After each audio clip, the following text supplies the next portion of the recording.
Awesome. Okay. Good evening and welcome to the January 5th, 2023 Parks and Recreation regular video meeting. I am Jody McCarthy, Parks and Recreation Commission Chair. Tonight's Parks and Recreation Commission meeting is using video conferencing technology provided by Zoom. The Zoom video of this meeting is being recorded and will broadcast live via Zoom and will be uploaded to the city's YouTube channel later this evening. City staff and consultant guests are participating in tonight's meeting remotely. Other public audience members are listening to the meeting by telephone or via the internet. Additionally, the city has opened up the community center to provide public space for viewing and participating in the meeting. Welcome to all and thank you for joining us tonight. Commissioners, please turn on your microphones. Will the city staff please call the roll? Yes, thank you, Chair. Chair McCarthy? Here. Vice Chair Struck? Here. Commissioner Cohen? Here. Commissioner Westberg? Here. Commissioner Markson? Here. Commissioner Burston? Present. Commissioner Hay? Here. Thank you, Chair. Thank you. Individuals wishing to speak live during the appearances portion of our meeting may do so by telephone, via Zoom, or in person at Mercer Island Community and Event Center. Provided, however, they registered their desire to speak with the city admin staff by 4 p.m. today. Our city admin staff will call on you by name or telephone number when it is your turn to speak. This is the opportunity for anyone to speak to the Parks and Recreation Commission. All remarks will be addressed to the commission as a whole and not to individual commission or staff members. If any person makes personal, impertinent, or slanderous remarks, or who becomes boisterous, threatening, or personally abusive while addressing the commission, I will request that that person leave the meeting. When it is your turn to address the commission, be sure to speak audibly and state your name for the record. Your comments will be limited to 3 minutes. I will provide you with a 30-second and 15-second warning when your time is about to expire. City staff, is there anyone who has signed up for appearances that wishes to address the commission? Yes, Chair, we do. We have first up UL Chan. I will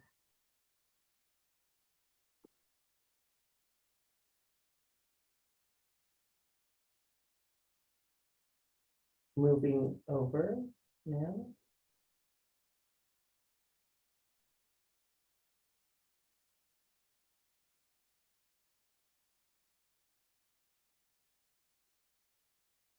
Hello, everyone. Can you hear me? Hello. So my name is YL Chan. I would like to speak on today's meeting. Is that okay? I share a screen. Pardon me? Yes, we're recording and you're on your 3 minutes. Okay. So let me share my screen here.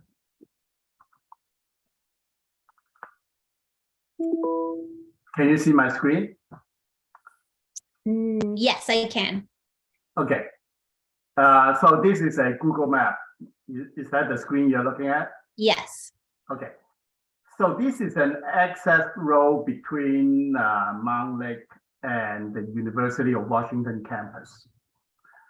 So the car come up from U Village and Mount Lake and then intersect with Berkman Trail. So the university for years has tried different methods to make this intersection safe.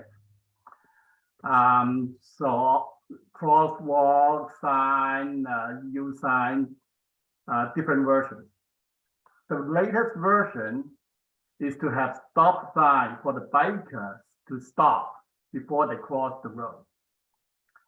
And car has to yield to pedestrian, but not bicycle.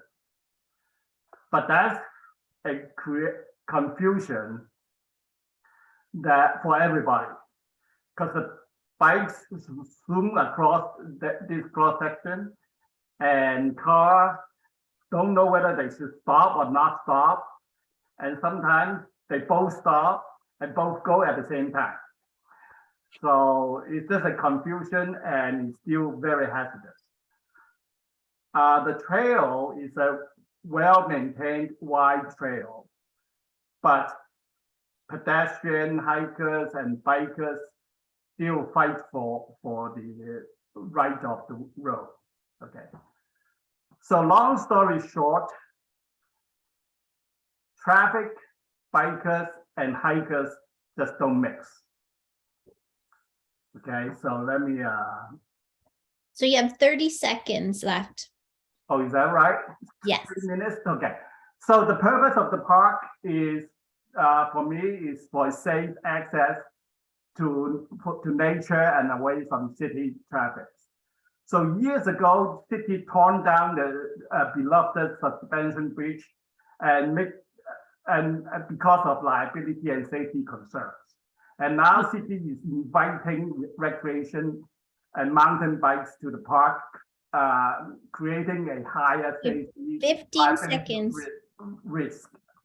So I would like to request the city to consider prohibiting bikes from using the park. I would like to take this opportunity to request the city considering restoring the suspension bridge to reestablish the value and the purpose of the park. Okay, thank you, Mr. Chan. Chair, I'm going to be moving over Brian Shires now. Thank you.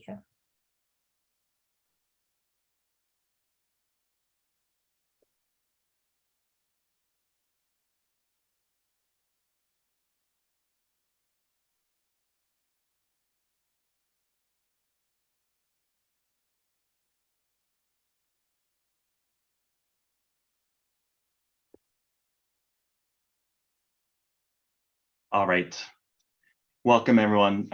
Hello, I'm Brian Shires, a resident of Mercer Island, coach of the Mercer Island Middle and High School mountain bike team, and president of the Mercer Island Mountain Biking Advocates organization.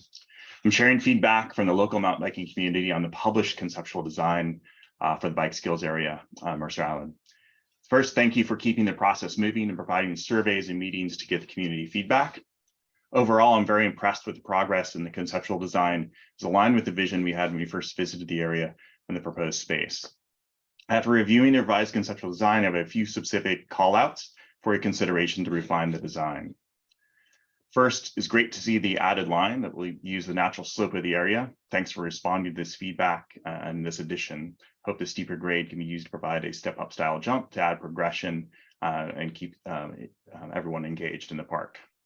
Next, I recommend adding a pedestrian access gate to allow parents and kids to move between the bike and play areas. The bike playground is designed to be used by the same age group that would also use the existing play areas. So consider an offset entrance to limit bikes from moving back and forth in the areas, but make it easy for a pedestrian like a parent to go back and forth. And that would be located near the bike playground area. Next, I'd recommend adding a secondary access path from the east side of the park to avoid funneling users from the east into the narrow roadway to reach the entrance path that's proposed on the west side. This improves safety for bikers and can allow pedestrian access to the playground, avoiding busy park entrance drive. This should be designed as a shared use path, not limited to bikes. Next, consider limiting the use of wooden berm turns, using dirt instead, as the wooden berm turns can get very slippery during our wet months with moss and mildew. So from experience with similar features in the Pacific Northwest trails, places like Duthie Hill, and you probably experienced this in your own deck services. And that specifically features 11 and 13 in the proposed design. And next, consider adding an area where bikes can be placed on a rack or an open space to lay down a bike out of the pathway when people are taking a break. That would avoid conflicts with paths being clogged. A simple bike rack system that hangs by the seat works well for that kind of temporary storage. And then lastly, a bonus feature would be making a watering station available where the users could apply a simple watering with a watering can, think of a garden watering can, to improve the durability of the tread in the dry months.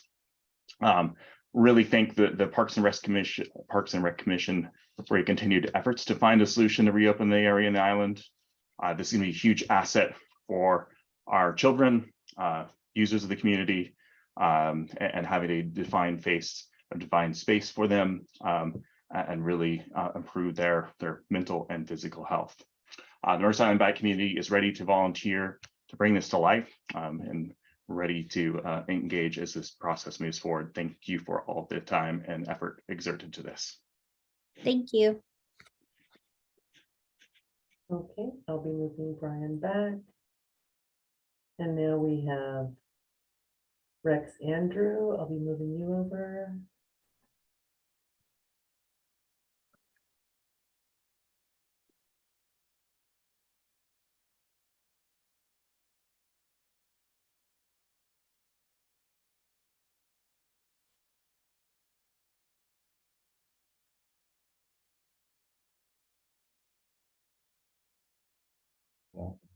Can you hear me now? Yes, I can hear you. Oh, great, thanks. I'm Rex Andrew, and I live on the west side of Island Crest Park. A week ago, I sent in quite a few comments by email, but today I want to address the situation within Island Crest Park. And I don't think my neighbor YL Chan is going to be very happy with this. But I start off by saying my wife and I walk the forest trails in the park a lot, and we've almost always been hit by speeding bikers quite a few times. This is a problem that exists now, and I believe the problem will only be exacerbated by the introduction of the BSA. Now, some draconian solutions would be to prohibit biking in the park or to install speed bumps and speed reducing barriers throughout the park. I'll get back to that in a second. Now, it also happens that I'm a mountain biker, and I bike the south end of Mercer Island a couple of times a week, so I am quite familiar with the trails in Island Crest Park. And as a biker, I think those draconian solutions are just completely unacceptable. So I started thinking about the BSA a little differently. And I think the BSA should be used to educate young bikers about conduct beyond the BSA. The BSA, of course, will be hyper-focused on teaching technical bike handling skills. And in the same vein, the BSA organizers should leverage this hyper-focus opportunity to inculcate in bikers an awareness of the dangers they pose to other trail users in a multi-user system, and to give these bikers the tools they need to manage biker-walker interactions. Now, I'm not exactly sure how to do this. I noodled around, and one thought I had was to post signage at the exit of the BSA to promote like a code of ethics or a code of trail etiquette or a code of conduct. Something like that, which might include things like establish voice and eye contact or dismount the bike during an interaction. These are things that I do, for instance. The ultimate goal here would be to instill in young bikers the notion that to be responsible riders, they need to take responsibility for their impacts on the world outside the BSA and to take appropriate actions and precautions as necessary, so that as they mature, the risk level in Island Crest Park to the rest of us won't increase as the BSA becomes more popular and BSA uses increases. All right, thanks. Thank you.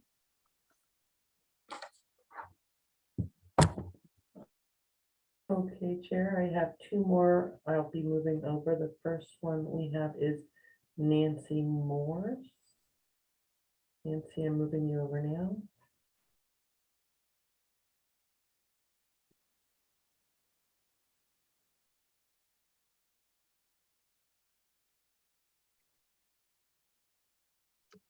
Start video. Yes. Yes. I Good see you. evening. Thank you for volunteering your time for our Mercer Island community. We appreciate all that you do and the process that we are going through together. My name is Nancy Morse, and we live on the corner of 84th Avenue Southeast and 57th, due west of Island Crest Park. Thank you for listening to our concerns at previous meetings regarding the proposed bike skills area in Dean's Children's Park.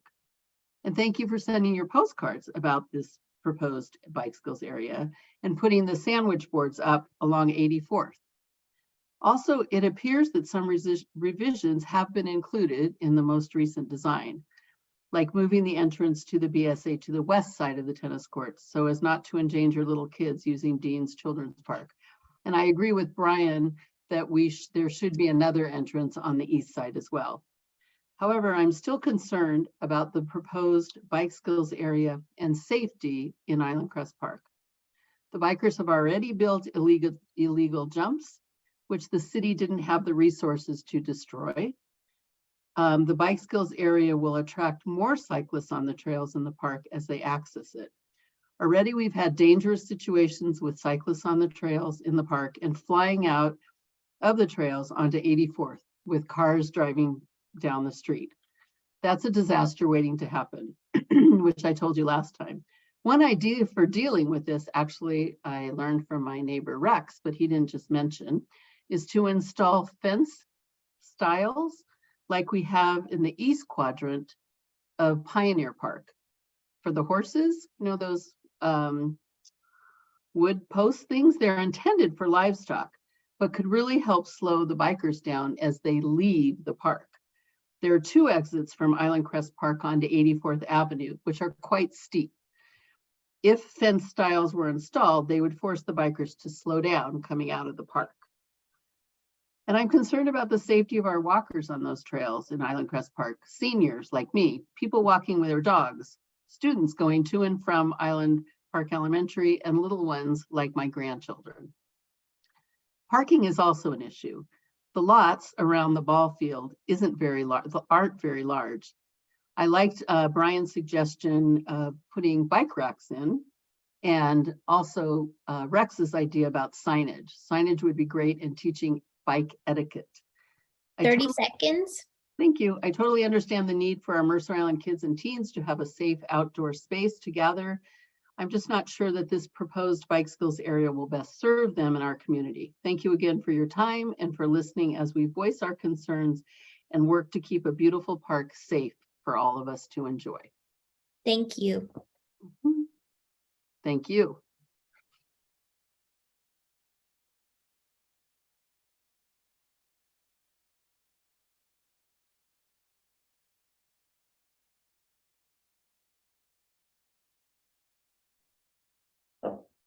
Sorry about that. I was muted. Chris, you're coming over right now. And Chris is our last public appearance for this evening. Okay. Can you see me and hear me? Yes. Okay. I'm gonna try and make this quick. I am a neighbor of Rex Andrews and Nancy Morse. I also live exactly west of Dean's Park, and we've had lots of discussions among ourselves about this. I'm also a family physician. My wife's a child psychiatrist. We recognize the need for our youth to get exercise to promote both mental and physical health. I don't question that. I've lived here for 29 years. I raised 2 children here. We used Dean's Park almost every day when my kids were toddlers. We took them to school almost every day through the park when they were attending Island Park School. After my kids have grown and left, my wife and I continue to walk almost every day through Island Park. We meet our neighbors. We enjoy the park immensely. We have also have this grave concern about safety for riders who are trying to access the bike skills area through Island Park. So that's trails off of 84th Avenue, Lansdowne Lane, and 53rd Avenue. I appreciate that the redesign has a separate dedicated bike path west of the tennis court, but the trails to get to that entrance are very narrow. Unless you're going off Island Crestway, they're very narrow. They're steep on one side, and they're winding. And there's some areas where it's really unsafe for riders to get past walkers unless they're going extremely slow. And while I would hope that most bike riders would ride slowly and be watchful for walkers, and many of them are very considerate, I'm concerned that a few riders would seriously injure walkers or themselves if they collide, and we'd like to know how the Parks Department and planners propose to address this condition. Signage, fence styles, I think those are great ideas. There's also the potential for negative environmental impact on the Island Park. Humans are not the only ones who enjoy the park. The park's home to a variety of wildlife, including deer that crossed actually 84th Avenue right in front of me about 10 minutes ago as I was driving home. There's raccoons, there's wildlife, there's rabbits, there's owls, there's woodpeckers. The trees provide shade, and along with ferns and other vegetation, they stabilize the steep slopes, preventing erosion and dangerous mudslides. I'm concerned that by building a bike service skills area, that these structures would negatively impact the environment. They would compact the earth, they would increase the risk of erosion. And my wife and I, as Nancy has mentioned, has already seen evidence of in the park of bike riders who attempt to create their own trails and jumps. Now, I'm a mountain bike rider like Rex. I ride through the parks. I enjoy that. I saw the devastation that happened at Upper Luther Burbank Park. It was heartbreaking to me to see that happen. I enjoy bike riding. I love it. But I 30 realize that bike seconds. riders can be very damaging to the park. So if the BSA proposal is approved, there needs to be a clear plan in place to mitigate the potential damage to the environment, prevent riders from creating their own trails and jumps, those who are not happy with the level of the 15 expertise seconds. in the BSA area. And if damage occurs, there needs to be a plan to respond to this. Thank you again for listening to our concerns. I truly appreciate all of the time that you have put into this. Thank you.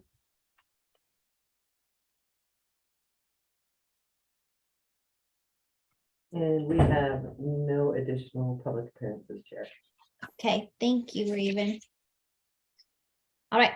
The next item of regular business is to review and consider approving the minutes from the December 1st, 2022 meeting. Commissioners, may I have a motion to approve the minutes of the December 1st, 2022 meeting? This is Vice Chair Struck, so move the minutes be approved. Thank you. And do I have a second? Don Cohen, second. Thank you. All right, there's a motion by Vice Chair Struck and a second by Commissioner Cohen. Commissioners, does anyone have any questions or comments before we vote? I'm seeing no. Commissioners, please turn on your microphones. Will the city staff please conduct a roll call? Thank you, Chair. Chair McCarthy, Aye. Vice Chair Struck, Aye. Commissioner Cohen, Aye. Commissioner Westberg, Aye. Commissioner Markson, Aye. Commissioner Burstein, Aye. Commissioner Hay. Aye. Wait, the motion passes and the minutes are approved. The third item is the bike skills area update and conceptual design, and we are going to welcome Jason Kittner, Chief of Operations, Elaine Summergren, Deputy Public Works Director, and Sarah Bluvis, Capital Improvement Project Manager. Good evening, Chair McCarthy. Give me 1 second. Thumbs up so you can see my screen. I can, but yep, and now it's the slideshow. Awesome. Jason Kittner, Chief of Operations this evening. You mentioned our city staff. We also have Maddie Ferson from the American Ramp Company, as well as Leslie Batten from Board and Vellum to here this evening to provide an update on the bike skills area and conceptual design. We have a short presentation this evening that will be shared between the consultant team, and then we'll finish up with staff and then some discussion at the end. So we'll just jump right into it, and I will pass the presentation over to Leslie to talk about the survey responses from the bike skills area. Leslie? Great. Thank you, Jason. And thank you to the Parks and Recreation Committee for walking through this project one more time. So as you may be aware from the last meeting that we presented the conceptual plan, we reposted an additional survey to the community asking the community to participate in giving us feedback on the design and whether or not there was interest in participating in focus groups at our next public meeting. There was a wonderful participation level where there was many visitors, but only about 200 participated and gave us feedback on that design. Overall, the average rank of between 1 to 10 of how respondents considered the conceptual plan was about 6.14. And there was definitely kind of a mix, but more leaning towards yes, towards participating in that breakout session to help give us refined data and input and direction on that design. And with 3 general topic areas leading those topics, with the bike skills area in and of itself, with access and safety being a large second topic, and then environmental and natural resources being a third topic. You can go to the next slide, please. There was also an opportunity to provide comments, just to write in and tell us other thoughts that maybe were not captured in the plan. There was a very common theme to add more jumps, especially for advanced, so that all skill levels could be accommodated. There's an interest in seeing more dirt features and moving away from some of the wood constructed features. There was concern about the impact to the existing walking trails within the area and also within the rest of Island Crest Park. There was a request to add fencing around the bike park to help it provide more safety between the play area and the bike skills area. There was a request for separate entrance to the bike park, again, building on that safety comment to provide more separation between the play area and the skills area. There were requests for a pump track addition, and then a question about the location of it within the Island Crest Park on the island. Next slide, please. And so we also built out additional outreach efforts to try to increase the number of people who could be involved in the process. As it was mentioned previously, there were several sandwich boards that were placed at several of the trailhead entrances. And there was also a mailer that went out to within, I believe it was 500 feet of the park. And those all hopefully drove up numbers to get participation in. And if not for this immediate survey, then for the additional focus groups coming up. Perfect. So this is the location that the city put together of all of the sandwich boards. And please jump in and correct me if I'm incorrect, Jason. But all entrances, it appears, had some kind of coverage to indicate that there was an opportunity for the community to be involved.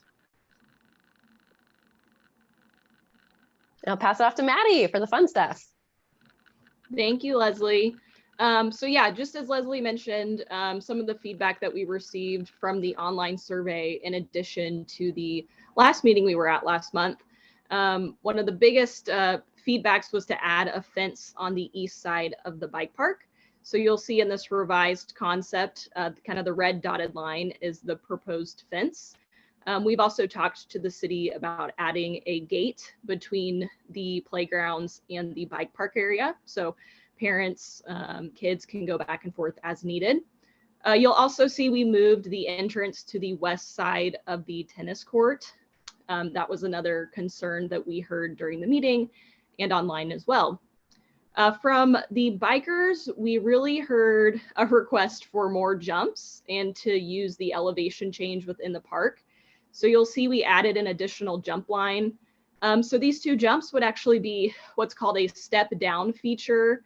So that's how you kind of get down into the depression. And then the second feature is called a step up. So that kind of helps you get back out of the area.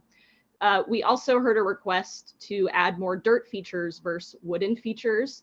So this design does show some of the original wood berm turns swapped out with the dirt berms. So those are some of the main revisions that we've made so far. We're still working with the city and taking the community's feedback to continue make edits. So happy to answer any questions you guys have.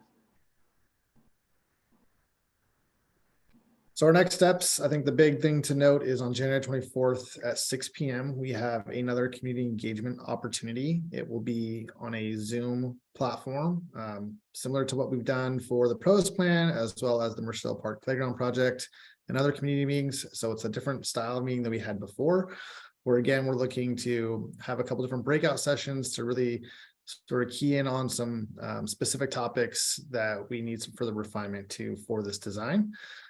We anticipate the revised concept to be completed by the end of January, and we'll return to the PRC in February with the hopefully, fingers crossed, the final update to the 30% design. So that is our next steps. So this evening, we are looking for some general feedback and questions from the PRC. Obviously, any questions you have about the survey or the revised conceptual design. And then if you have suggestions for what those breakout sessions may be on the January 24th public meeting, we certainly welcome that as well. So with that, I will open it up to questions from the commission. Thank you. Commissioner Cohen. Yes, thanks, Don Cohen. And I appreciate Jason and staff giving me some information in response to some questions during the week. The location of the posters, help mitigate a little bit my concern about the 500-foot radius or whatever it was, because as Jason explained it to me today, it's using the address of Dean Children's Park. And for example, I got a card, but my neighbor didn't. And there's a lot of people, and I realize you can't catch everybody. And so I appreciate the temporary signage for that purpose, because it does help mitigate that. I had two questions. Maybe can you go back to the design, Jason or Sarah or somebody? I just want to ask a question about that about the trail access. Okay, thank you. And I think this is because I can't quite tell. The actual present walking trail, is that the thing with kind of dark lines over on the left of the fence that just curves around to the left there? No, higher up. I'm trying to understand where the bike park access trail is planned for at the moment in conjunction with the current walking trail. I'm on mute. Sorry. I'm going to actually scroll to another slide that Elaine Sommergren put in our presentation in case this question came up this evening. So let me give me 1 second. Let me scroll down. Well, you knew it was going to come up because I asked it. Well, Elaine was brilliant enough to put it in the slide presentation. So give me 1 second to slide down. Right. So Elaine, if you're on the screen, I can't see you, but the red lines are the existing trails through the park. And if you can see my cursor now, the bike skills area is in this area up here outside of that existing trail. So the trail that we talked about earlier that will be shared will be here at the beginning of near the tennis courts, on the west side of the tennis courts. So there'll be a short period of time here where this trail will be used, but then the new design has the bike skills access coming in behind the tennis courts here up into this open space area. So that little spur off of the north, that north corner there, just to the west of the tennis court, it looks like there's probably about 30 feet of shared trail before it branches off as currently designed to the bike skills area entrance trail. Okay, so this is Don Conigan, thank you. So other than temporarily, where somebody who was, let's say if somebody parked and was going to walk up from the tennis courts to Lansdowne Lane, eventually they won't be on the same trail as the bike access trail. Is that right? Correct. Eventually they will not be, there will be just a very short period of time where they would be on the shared trail where the bike skills would branch off of. So it would just be that approximately 30 feet, correct, Elaine? Yes, so it's a very short stretch. And in fact, that stretch of trail, it's a pretty wide trail at that point where it comes off of the parking lot and the driveway there. And it's very flat and open right now, not heavily vegetated. So we can actually make that area wider to accommodate, additional traffic if that's something that we think is going to happen there. But like I said, it's only about 30 feet of shared trail before, it really starts to dive down into the hiking trails there. Okay, thank you for that. Jody, can I ask one other design question? So we've got 3 other people right now. So why don't we get them and then we'll circle back to you if that's okay. Thank you. Vice Chair Struck. Yeah, yes, thank you. Yeah, just actually staying on the access trail. I went on and walked it today, and the way it's currently configured, there's virtually no overlap. I mean, it starts right where the tennis courts there are, and it kind of pops off to the kind of, as I look at it, to the right a little bit. So there's very little there. But I began to think, and I walked this as well, is it possible that the access trail could come off the parking lot along the east side of the tennis courts and then up? That way, I think there's enough space, but I'm not the engineer or designer, but I just think that has a couple of benefits. One, it eliminates that kind of access into the park at all. It keeps everything within kind of the Dean Children's Park quadrant, which I think is a benefit. Clearly, based on some of the comments from the public earlier this evening. And also, I think, again, it's easier access in if you're from the parking lot or whatever like that. So that was my thought. I've got some other questions, but I'll jump back in the queue. Thank you. Thank you. I'm happy to take this one, Jason, unless you have something off the top of your head. So I actually am looking right now at the survey, which I'm happy to share. It was the survey that was actually done by our professional surveyors, which shows the layout of the tennis court along with all of the trees and the fence that exists currently. Now, certainly the existing fence could be moved, but the way that it's configured currently, there's very little space between the east side of the tennis court and that fence. It's definitely a pinch point up near the northeast corner of the tennis court. So it's something we could look at configuring. I think there's a couple different challenges there, a little bit of topography. But if the PRC is interested in us investigating that as a potential other entrance, you can also let us know that. And I'm happy to share this if that's useful to look at. Yeah, I think if you got it there, if you could share that just so we have the visual, that would be really helpful. Thank you. Absolutely. Second. All right, so hopefully you can actually see that. Are you seeing that? Yeah, we can see it. Okay, so let me zoom in a little bit more and just orient you. So currently, if you can see my cursor here, we have this gravel trail coming off here. This is that shared use path we were just talking about. And as designed currently, the bike skills entrance would come up this side of the tennis court on the west side around the northwest corner. So as I understand it, the suggestion is looking at coming off of this side or possibly down here somewhere, and then running up this side of the tennis court and looking at potential there. This is that pinch point that I'm talking about, where there's very little offset between the fence and the existing tennis court fence. So yeah. I mean, I just, I said, walked it, and my visual was, I didn't know how wide it had to be and everything, but it looked like it was doable, but that's my comment. yeah, again, something we can certainly investigate. Thank you. Commissioner Markson? Yes, thank you. I don't have any questions. That are okay if I just make a quick comment? Okay.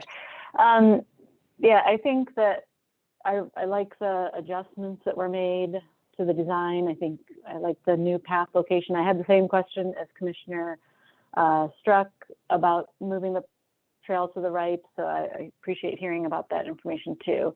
I think some good points were raised that we probably want to think about ways to address.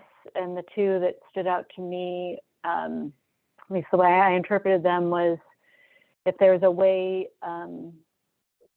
to include some sort of training with the park, like, this is how you work as a bike rider in a shared use space. And maybe that's something the mountain biking club already does.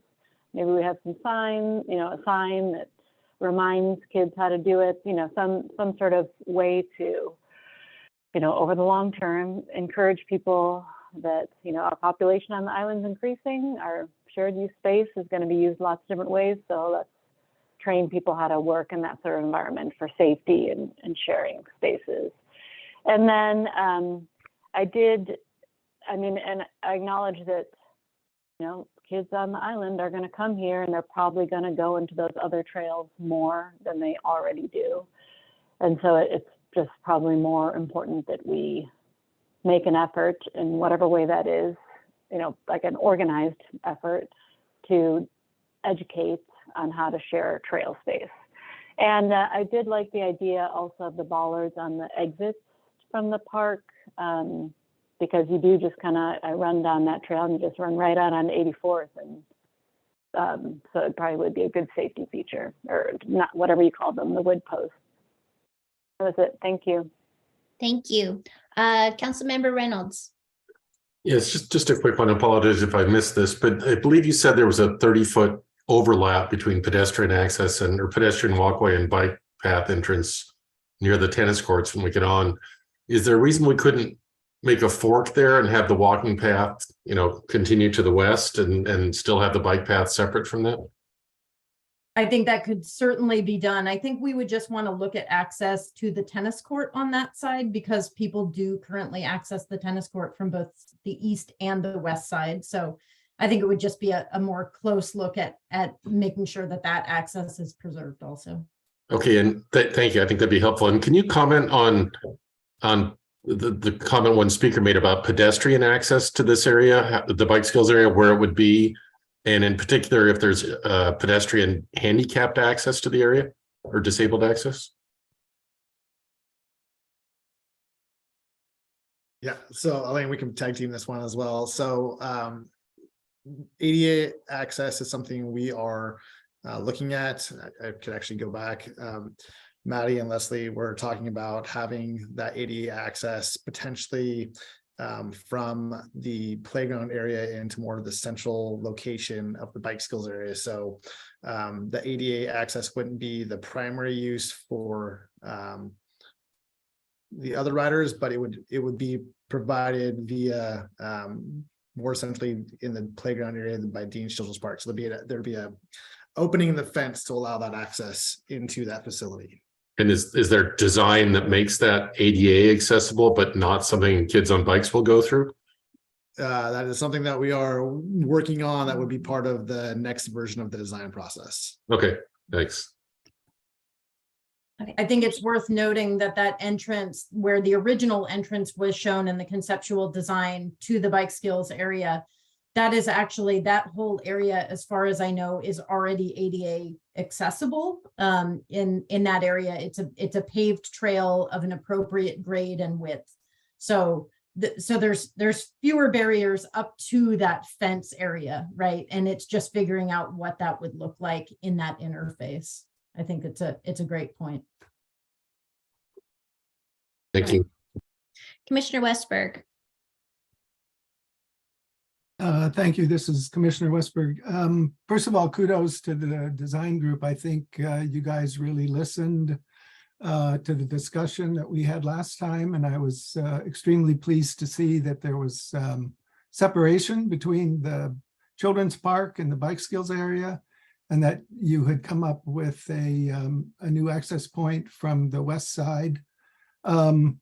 I had just a couple of quick questions based on the discussion tonight, and that is several speakers brought up an east entrance into the bike skills area, and I don't know if that's actively under consideration, but one logical way to provide that might be to put a gate up in the northern part of the fence that would then link to the open gate, or the gate that's open, I should say, during off school hours that connects Dean Children's Park with Island Crest School or Island Park School.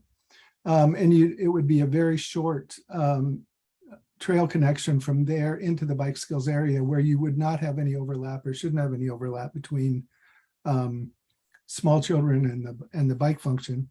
And then secondly, are there active, several speakers also addressed concerns about safety on the trails and trying to keep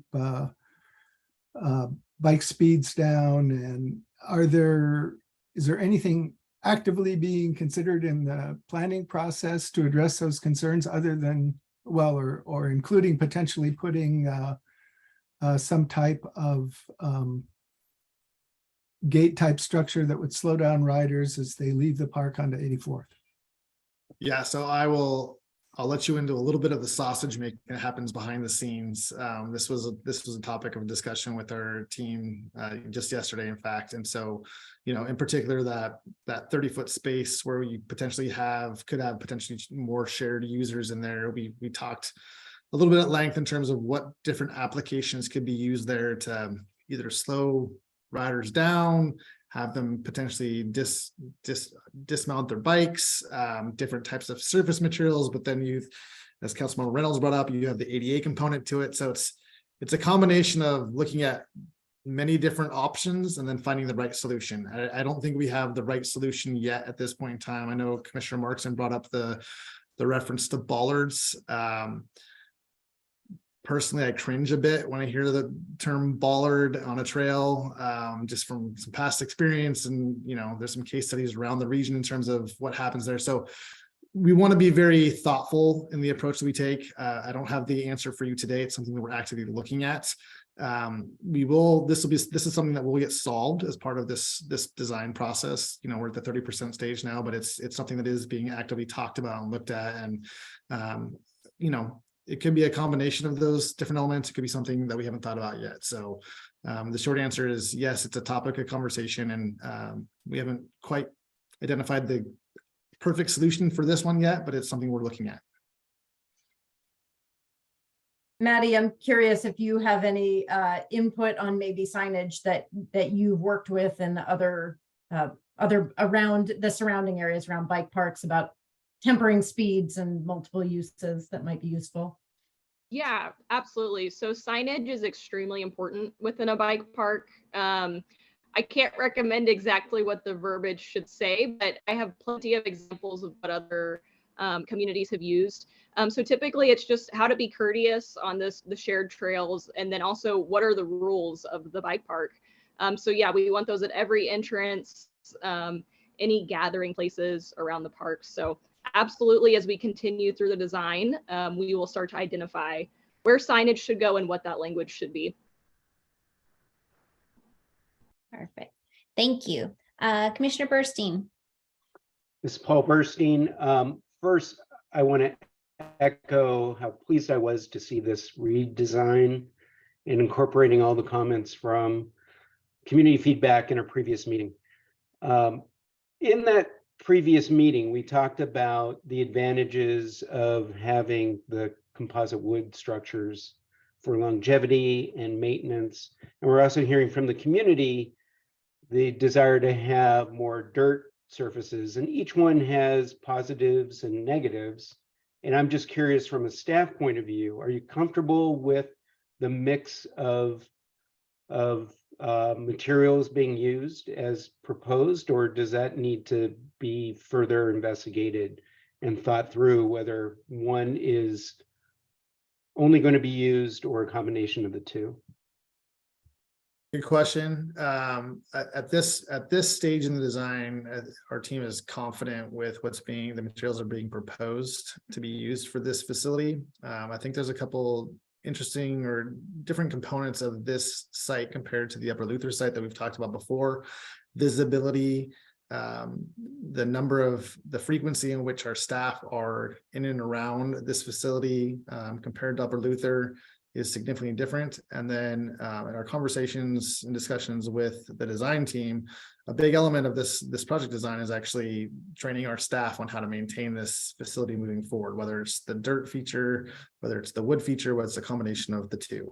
And so I think what we have heard through this process is that the public input is very, very important. And so I think that's what you're seeing in the revised design, is soliciting that feedback and then incorporating it into the design that has hopefully the right balance in terms of what those features look like for users. And so I think at this point in time, I'm comfortable with what's being proposed. There's nothing that's like, oh, it's all wood or it's all dirt. I think it's got a pretty good balance in terms of both features being used here that's suitable for the space. Perfect. Thank you. Commissioner Hay.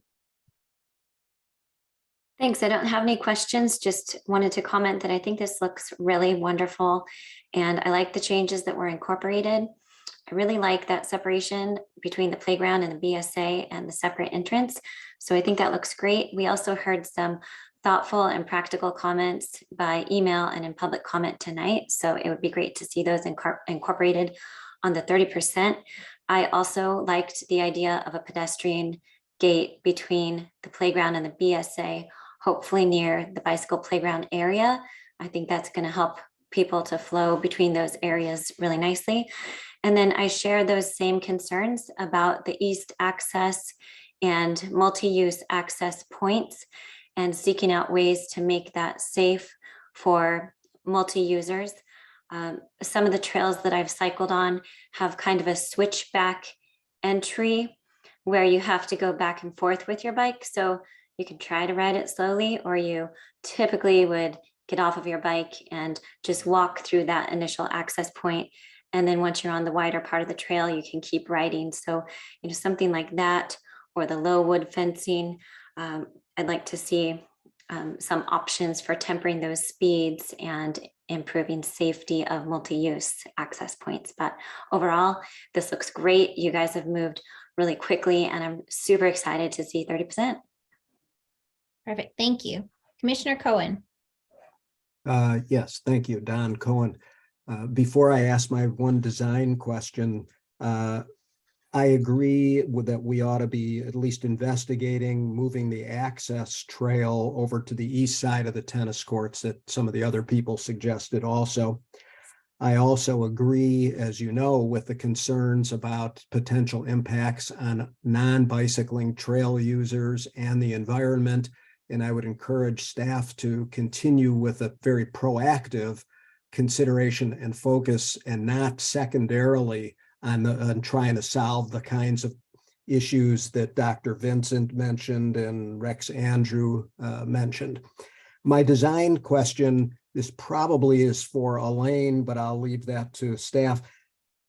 Now the bike, in the bike skill area itself, one of the whatever you call it, one of the slopes is going down into that deepish ravine area. When we talked about this before, staff said that they would consider that once they evaluated the environmental and soil impacts, drainage, et cetera, of that. And I would like to know what evaluation of that was done before that appears on there.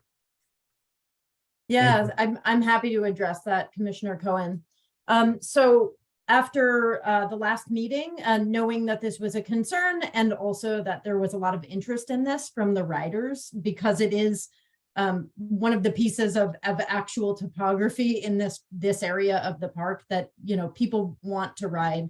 I did meet with some folks from our community planning and development group to just talk about what's permittable, first of all. So really, like, what are the limitations of this area, and what can actually be built within within something that can actually be permitted, right? So that's sort of the first step. That's where we want to start. And we did receive some great feedback about what we should or shouldn't put in there. But the design does reflect those limitations that we were given, one of which is that the trail needs to be a little bit narrower, that there's a limitation on how much soil can be imported or moved within those areas. And so really, if you look at the design, and Maddie referred to this when she pointed out that section, is that the dirt step ups and step down within that area are pretty low subsidy structures, right? They're not big, big jumps or big areas of soil being moved. This is a pretty small adjustment within that area. Now, I think in terms of, I'll just, put a little asterisk on this, which is that all of it still needs to be, we need to go out there and walk it and make sure it makes sense. And so we are, this is still in process. And I think exactly what the trail, that dirt trail through the depression looks like, is still in flux a little bit until we really get into 30% design and looking at, what the grade cuts are, what the slopes are exactly in there, where the trail really fits. So, but, like I said, we've been working lockstep with CPD staff on this and really making sure that we're doing right by that area. I think it's worth noting, and I know that one of the public comments that was received via email had some concerns about, vegetation or cross-cutting between trails and things like that. And I just want to put out there that one of the things that we're really talking about heavily with the design team is, what does it look like to revegetate this site in the areas where we don't have trails and jumps, right? So making sure that we're being really mindful, not just about getting a lot of vegetation in there and established and soil, soil work to make sure that it's hospitable for plant growth.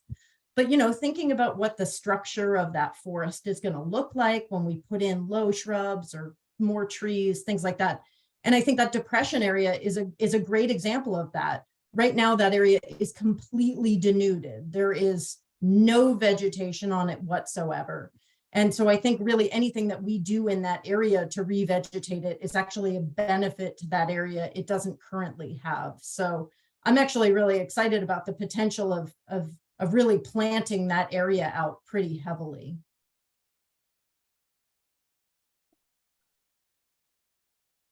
All right, let's go on to Hopefully Vice that Chair. answers your Strzok. question. Oh, sorry. Yeah, thank you. Perfect. Yes, Thank you. thank you, Peter Struck.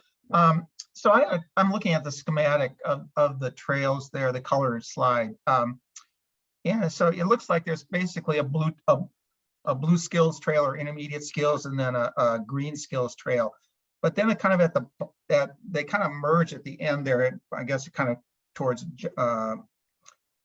circle number 11, if I'm looking at the schematic. But the question I have is, does it make sense, given that you have two return trails that are trails that are different, that you should create a kind of a green run that's kind of totally separate from the blue run, so there's not that merging?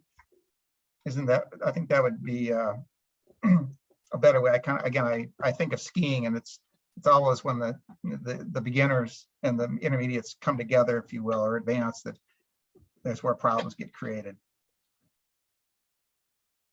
Yeah, great question. I think we are excited to address kind of those details during the community engagement meeting on January 24th, whenever we can pick out to those smaller groups and really hear from the users. So yes, we're still looking at the design and what tweaks need to be made before the hopefully final presentation in February. Yeah, okay, because I would think that, on the returns, you've got a kind of an advanced one, which has the 5, 6, and 7 amenities, and then you have one that has basically nothing. And I would assume that the beginners would be using the one on the left, and the more advanced riders would kind of use that. So it makes sense to kind of split that all the way through, I think. But I'll look forward to your additional thoughts. Thank you. Perfect. Thank you. Well, it looks like we do not have any more comments. I would also just like to echo what everybody's been saying, and thank you so much for bringing us such an exciting development. I love seeing this all come together from a seed of an idea to actual plans on paper. So thank you so much for that. Unless, Jason, do you have anything else you want to add at all? Nope, I'll just encourage the commissioners to come to the community meeting on the 24th. It'll be on the Zoom platform again. If you have any feedback on what other breakout sessions you want us to touch, feel free to reach out to me directly afterwards. Perfectly fine. We're working in the next few days to finalize that agenda and get it all set up. But January 24th on Zoom, our next community meeting. So look forward to seeing hopefully a number of you there. Perfect. Thank you so much. All right. So I made an error in the agenda. So we're going to have, and I skipped Ryan. So we're going to have what I'm going to call the palate cleanser of, and we'll welcome Recreation Manager Ryan Daly with his department report and update now.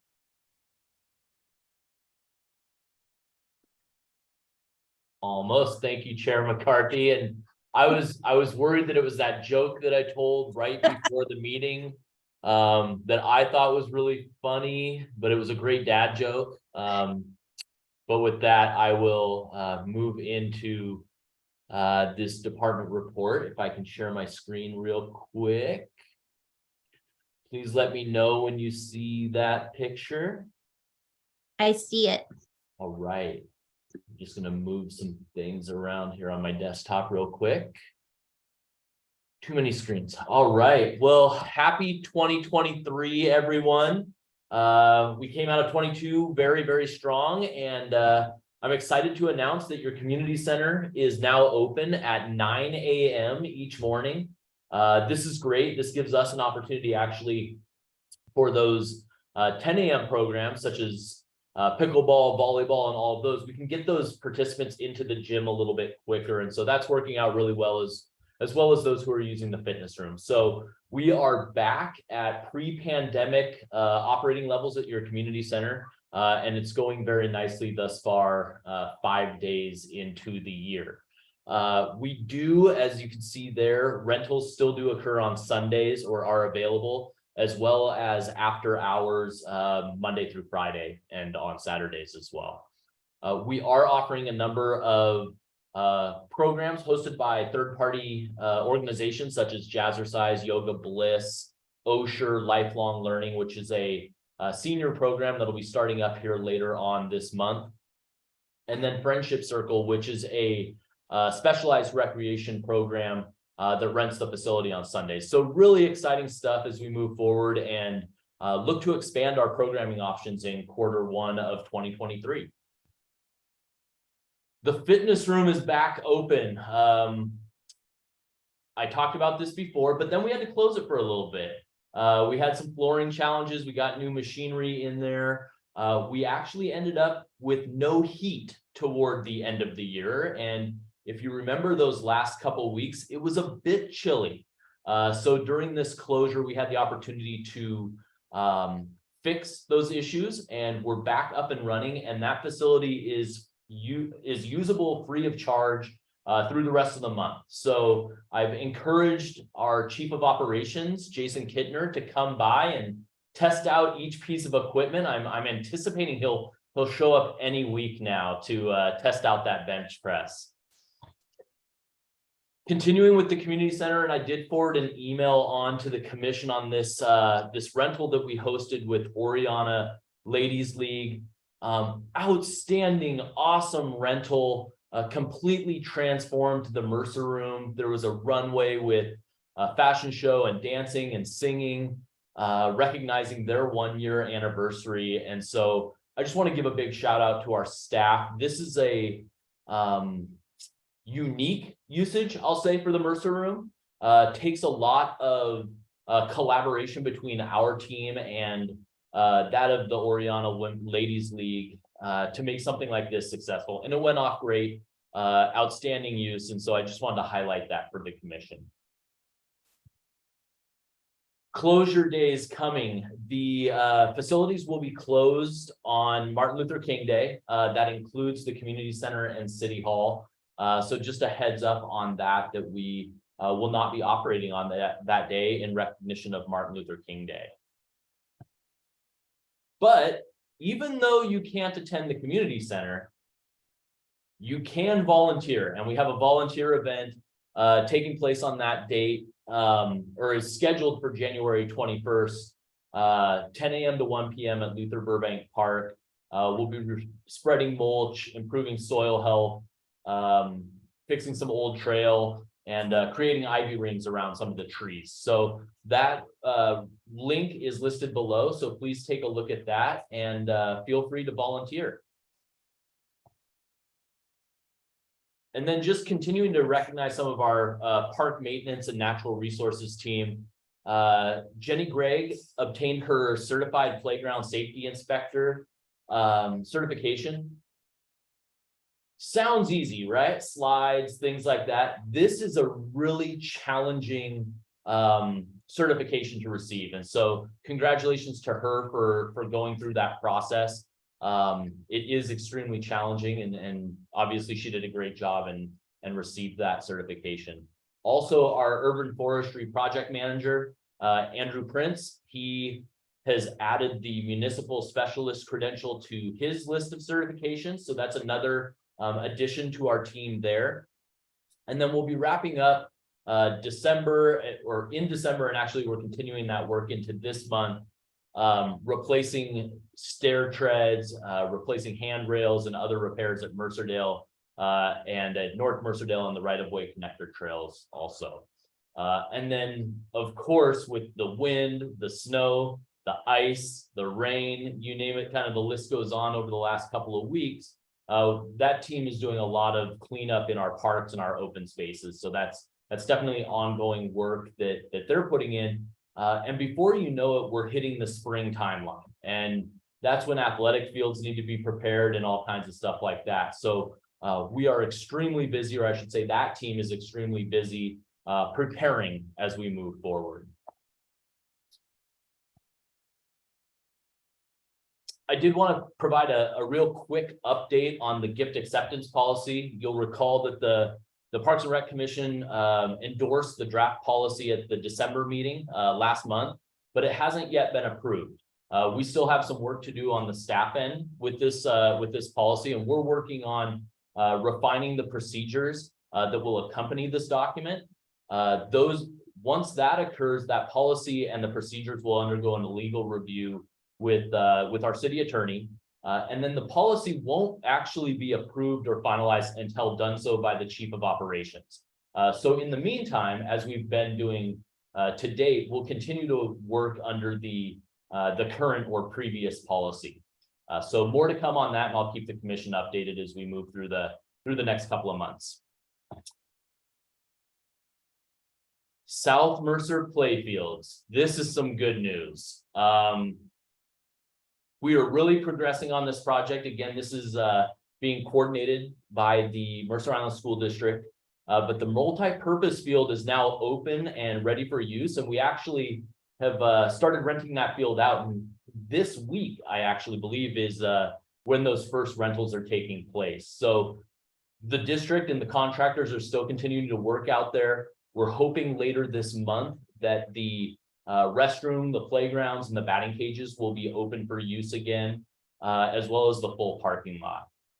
And so just a huge thank you to a variety of teams that have been working on this project to make it possible, because it is excellent this time of year to see the demand that we have for these types of facilities, and being able to get those kids out there on those fields in the winter is definitely a real positive to see as we go forward. Shout out to MIYFS. They have their 21st annual fundraising breakfast coming up February 8th, 7:30 a.m. at the community center. I love this event. It packs the community center at 7:30 in the morning. Really fun to see. A lot of community members coming out and taking part in that event. If you're interested in supporting the mission of YFS, or to learn more about their services, the link there is at the bottom. Please take a look and swing by the community center and see us during that event. And wrapping up here, what a great December and Illuminate MI. Just want to thank our sponsors again, the Mercer Apartments, the MI Community Fund, the JCC, Artois, and NEA. They were excellent sponsors and financially supported this event. Just as importantly, we did have a number of partners, and if I missed somebody, we had so many people helping us with Illuminate MI this year.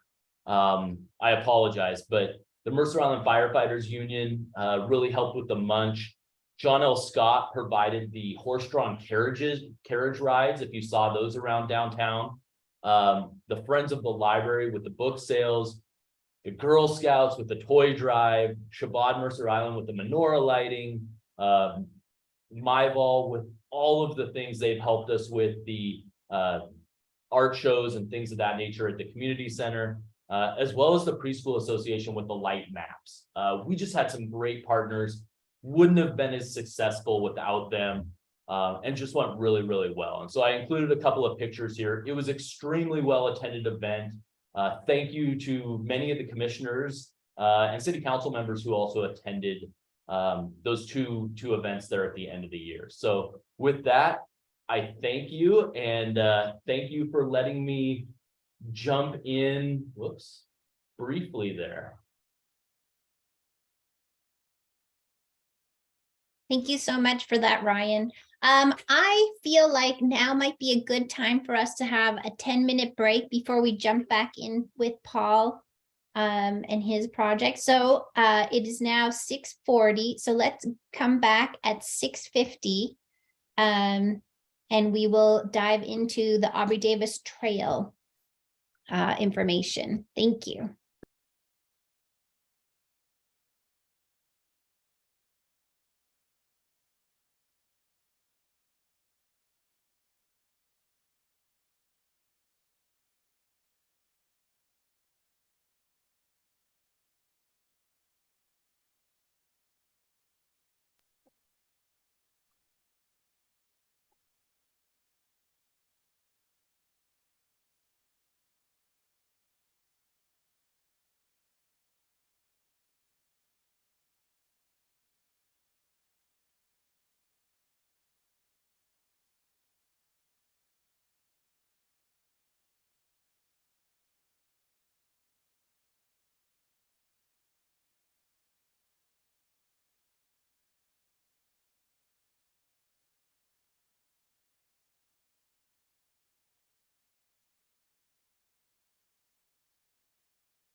All right, and then we're almost time to get back to it. Thank you, Paul, for letting us take that little break and get up and move around a little bit.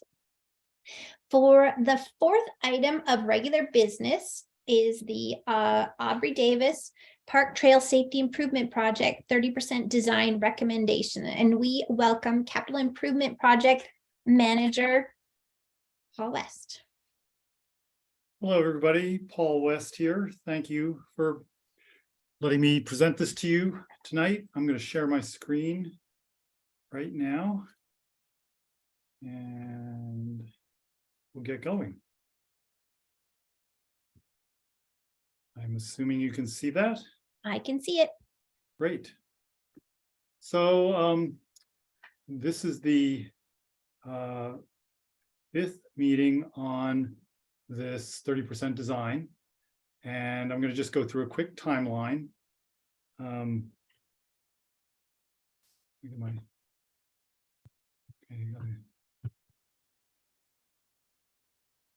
on a second. There we go. The PRC started on this project in January 2020. The commissioners drafted a work plan, and then COVID happened. So at the end of 2020, the PRC recommended the scope of work to the City Council. The City Council approved that scope of work in March of 2021, and a consultant was selected that summer. Design began in the fall of 2021. In 2022, the project open house and survey launched in February, and then in April, the staff presented the PRC with the results of the public process. June was the first of 3 meetings where the PRC reviewed the 30% design. I'm now going to focus on the roundabout and how that design evolved. So in June, you saw the first draft of the 30% design. In July, you saw a revised 30% design where the center island was enlarged and planted with plants in the center to encourage additional traffic calming. Then in September, you saw a second revision on 30%, which was a circular path width increased to 10%, 10 feet rather, and the center island was returned to a textured paved surface. So I'm going to go through the evolution visually here so that you can follow it. So this is the June 2020 version, 8-foot diameter island with a 12 to 13 foot width circulation trail around it. And then in July, the island grew much bigger and the circulation path grew much smaller. So we have a 14-foot diameter island and then a 7 to 8 foot wide trail. And in September, 14-foot diameter island stayed, and we increased the trail width to 10 feet. And that center island, I think it returned to textured pavement at that point. So the design review with WashDOT included 2 of their engineering subject experts. One was their roundabout specialist, and the other was their active transportation specialist. His 30-year background included 14 years as a consultant specializing in bicycle and mixed-use facilities. He started with WashDOT in his current position a year ago. In the first meeting, they brought an example of a trail roundabout from Lacey, Washington. This roundabout is the intersection of 2 trails. It has dimensions and features that encourage true circulation. The trail is wide enough to allow everyone to pass through safely, even if there is a user going the wrong way. The center island requires a cyclist to slow down to maneuver around it. The raised island is mountable, but has enough slope and texture to discourage that action. The center island also has lighting to make the center island stand out in the dark. The design team developed 2 options based on our first meeting with WashDOT. Option 1 was based on WashDOT's assessment of the useful features of the Lacey example that would apply to the Aubrey Davis situation. Option 2 was based on the comments from WashDOT on the September 2022 version of the roundabout. WashDOT expressed their concern that option 2 could not really function as a roundabout because it did not provide enough incentives for circulation. After these options were presented at a second meeting, WashDOT provided us a memo stating their preference for option 1. The memo also stated WashDOT's preference to use more pavement markings to reduce sign clutter. Here's a comparison of the two options that's also in your staff report. Basically, the option 1 is an increase of 34% of impervious surface over the existing condition and is 23% more impervious surface than the option 2 version. So tonight, staff is recommending that you advance the 30% design to City Council. And we have made a few edits to your a memo from last fall to be in sync with the current version of the design. And your choice tonight is to use the edited version that we provided. You can commission the subcommittee that was appointed last fall to re-edit the memo if you so please, or continue the discussion on the design. So with that, I will exit and stop sharing my screen.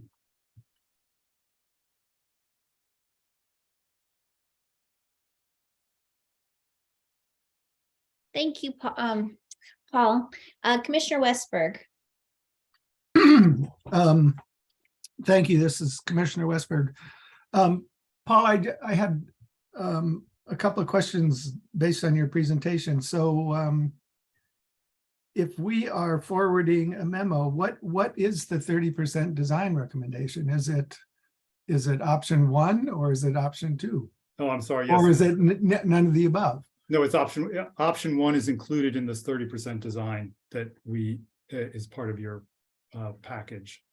And that would be the City Council. And then second question, and then I'll, even though I have a lot more, I'll yield the floor. In the memo, what does WashDOT preference actually mean? I mean, since it's their property and they have sign-off authority over whatever we want to do there as a city, are they basically saying do option 1 and that's it? Is there flexibility? You know, I don't exactly know how to answer that, and I think I'll ask Jason to step in here, and because he is more versed in WashDOT. Jason Kinnear, Chief of Operations. Good question, Commissioner Westberg. So I'll use a non-park facility as an example. So our overpass projects that we work within the roadway network that fall under similar circumstances where WashDOT actually owns the facility, but the city maintains and operates it, just like we do here. WashDOT is a partner in this process, but their preference is, I'll say, strongly encouraged.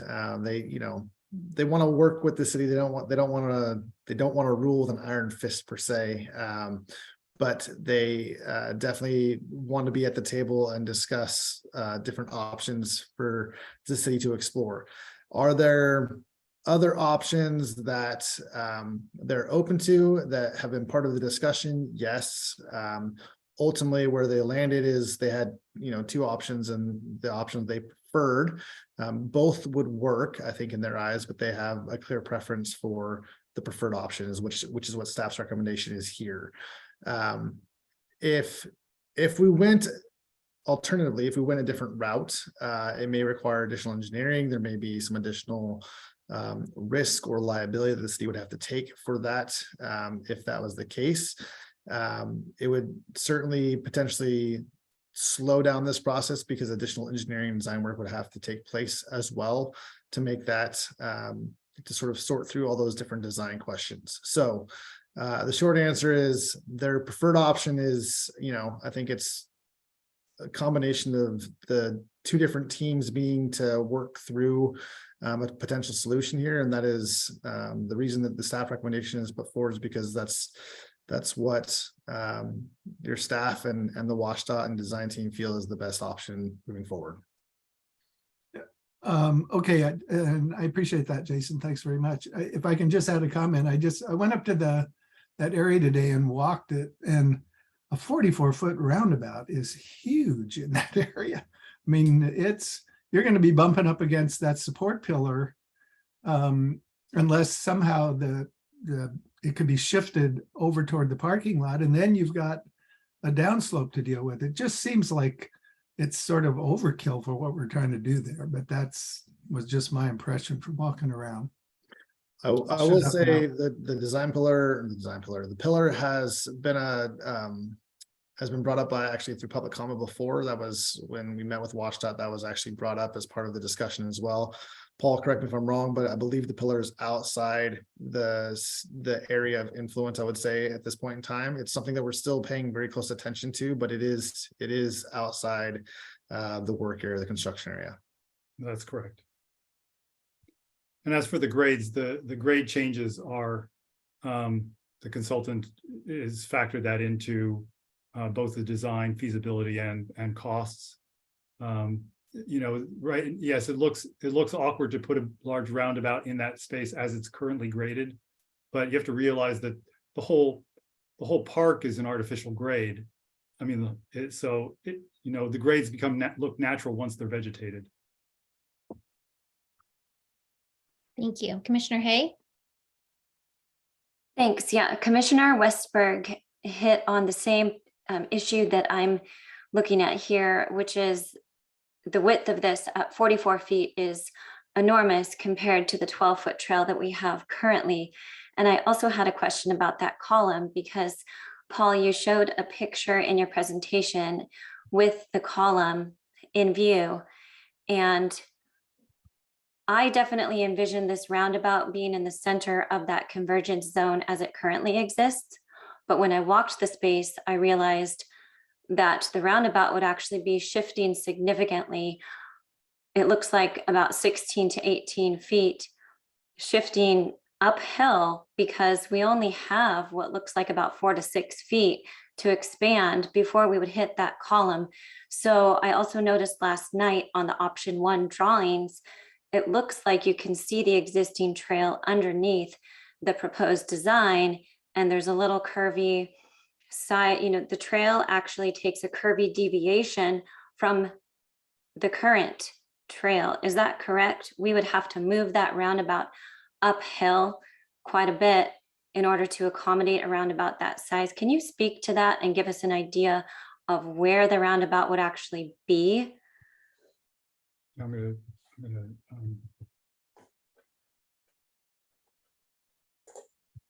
Okay, can you see this? Oops. Did I share the wrong screen here? Right now, we can just see like your desktop view. Okay, sorry. Can we share the right screen then? Okay, that's the one I wanted, sorry. Okay. Yes, that's the one. Okay.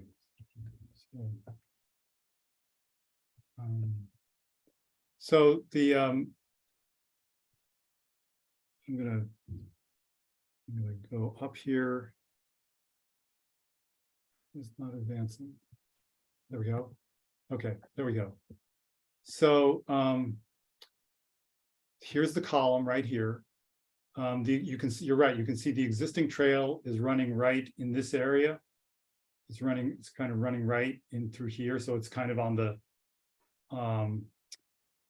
right side of the roundabout. The roundabout is going to be more located to the west of the existing trail than it is to the east.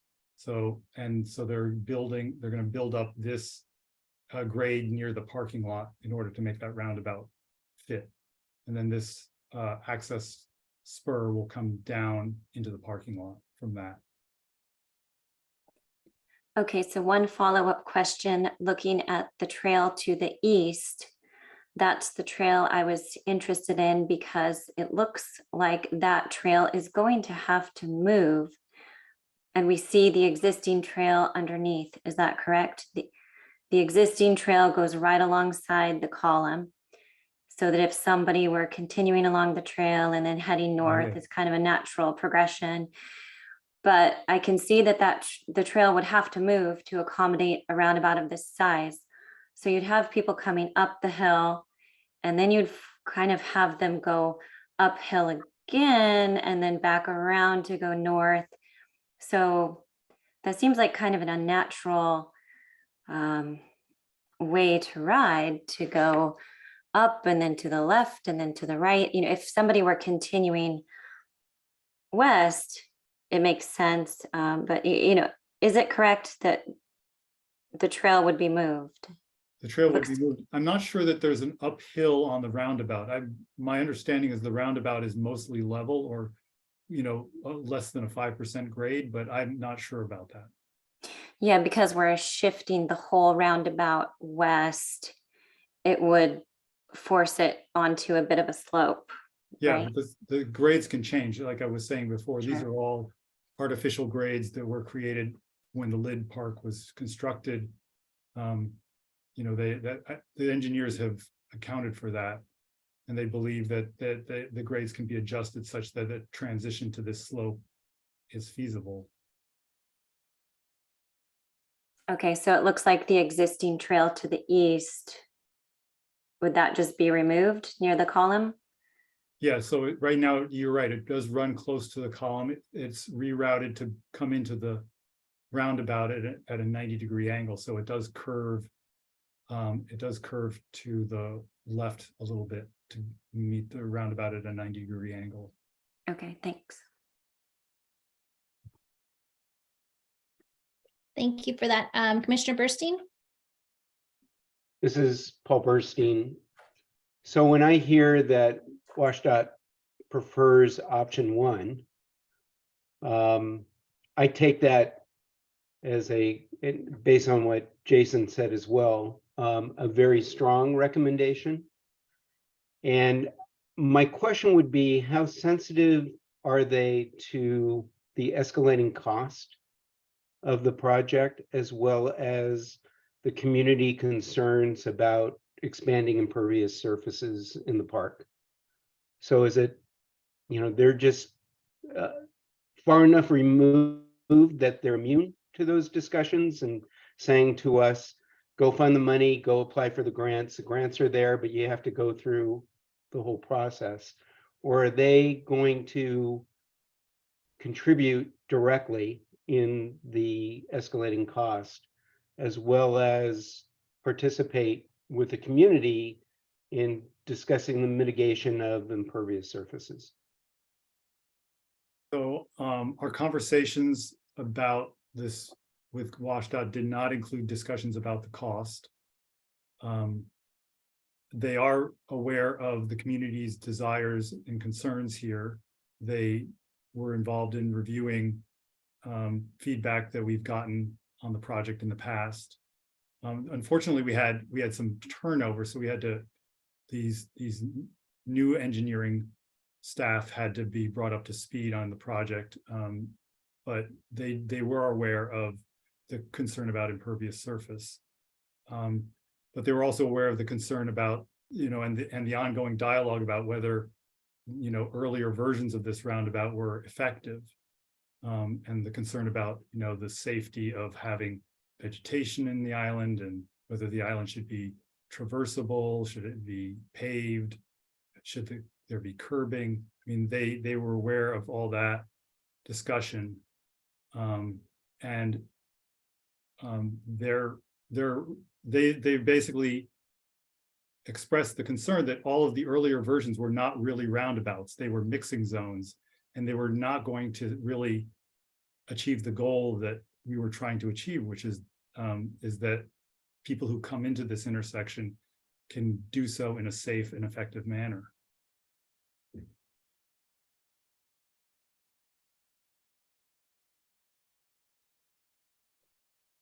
Do you have any other additional comments, Commissioner Burstein? Not really at this point. I mean, I think safety is paramount, and if that means adding pavement to prevent injuries and conflict, I'm okay about it, okay with it.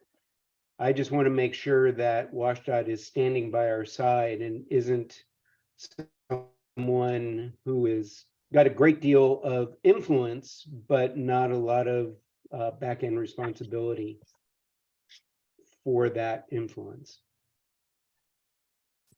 Thank I'll you. just chime in and say, WashDOT continues to be a partner in this project, and their efforts in working with our design team to come up with a solution for this location shows that partnership and collaboration. Costs are certainly an important factor in all projects. But as you mentioned yourself, safety is paramount, and we have an issue that's been identified here that we need to address. And at the end of the day, we need to come up with a solution that our engineers can stand behind that improves the safety and functionality for our community.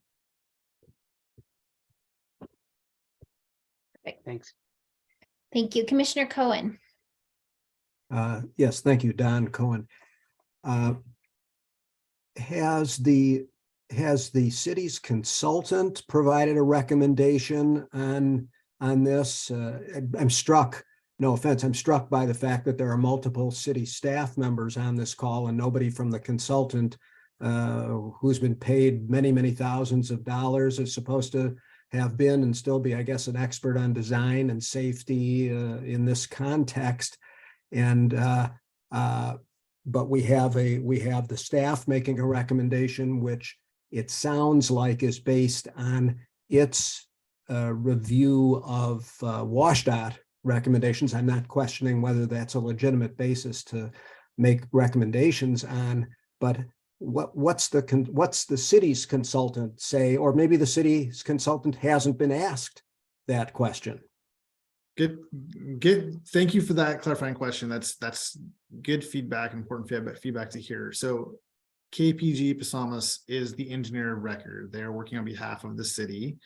Ultimately, at the end of the day, when this facility is constructed, they will be the engineer of record. And if something did happen, they would be the ones that would be, the engineer would have their stamp on it, and they would be the ones answering questions along the way.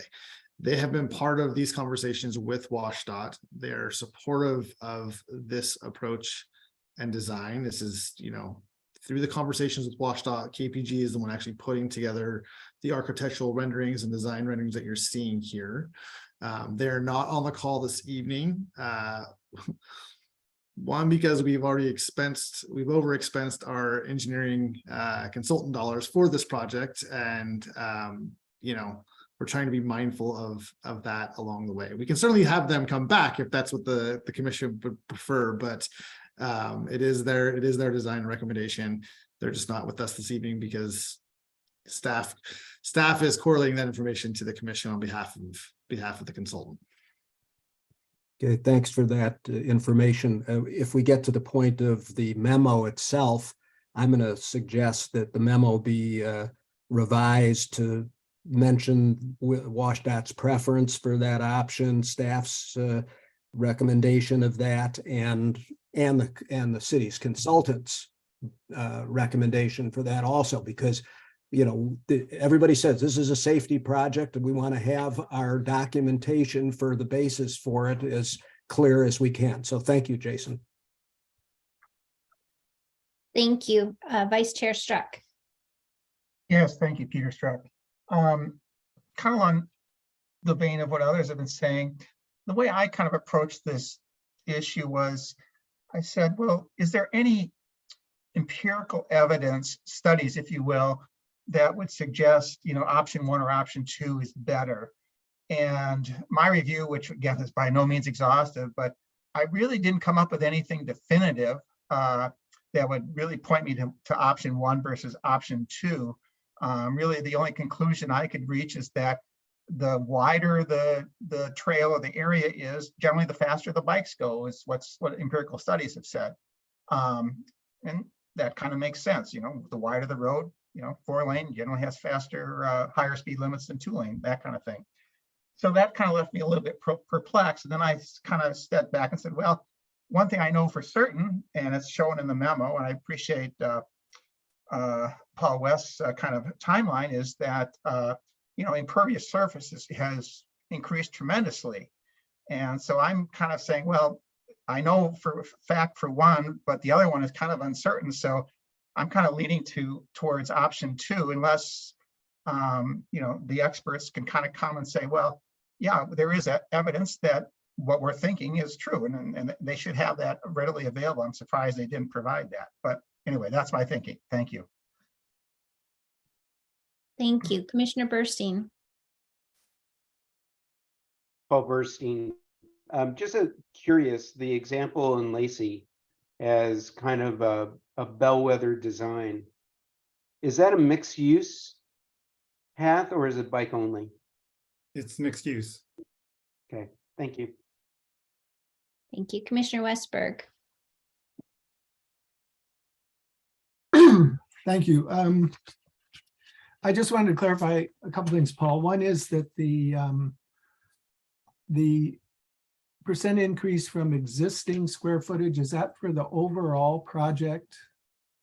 No, that's just for the roundabout area. That's just for the roundabout area. This is just the roundabout area. Okay, so a 44-foot roundabout is only a 34% increase in impervious surface over what's there now? Yeah, for in the roundabout area only, yeah. Yeah. Looks a lot bigger than that, but I'll take your word for it. We are losing some paved surface on that parking lot connection. That's one right. It comes right. out. Yeah, but you're right. Those are the numbers the engineers gave us, so I'm going on that. Okay, and if I understand from looking at the design correctly, the center of the roundabout will be passable by cyclists, but they will go up a 4-foot embankment sort of, or at a 20% grade, have a 8-foot flat surface, and then come down a 4-foot embankment on the other side. That's the way the plan is reading right now. But I would say, remember, this is the 30% design. A lot of things are shown on the plan that are not necessarily finalized. They're shown for the purposes of needing to show something. Right. And I mean, 30% is only a third of the way to the goal, right? Right. We have a lot to go on design, and a lot of these details will be worked out at 60%. And I think that's a reason that Parks and Rec Commission needs to stay involved in this, because a lot of your questions, I think, will be answered in the next phase of design. And so, okay, but that was deemed safe, that type of design, at least at this stage of the engineering. Right.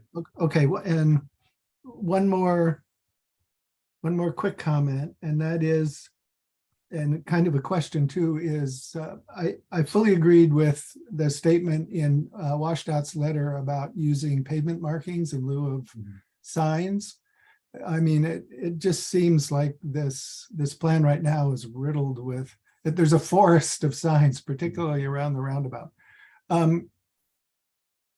What steps do you anticipate taking to address that recommendation?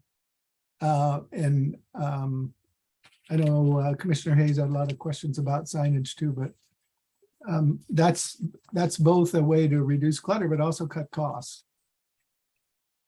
Yeah, I'm not sure about cutting costs, because some of the pavement markings that they're talking about substituting for signs are fairly specialized. They're not just stripes. They're they're applique, logos of showing like a circulation roundabout or various kinds of icons.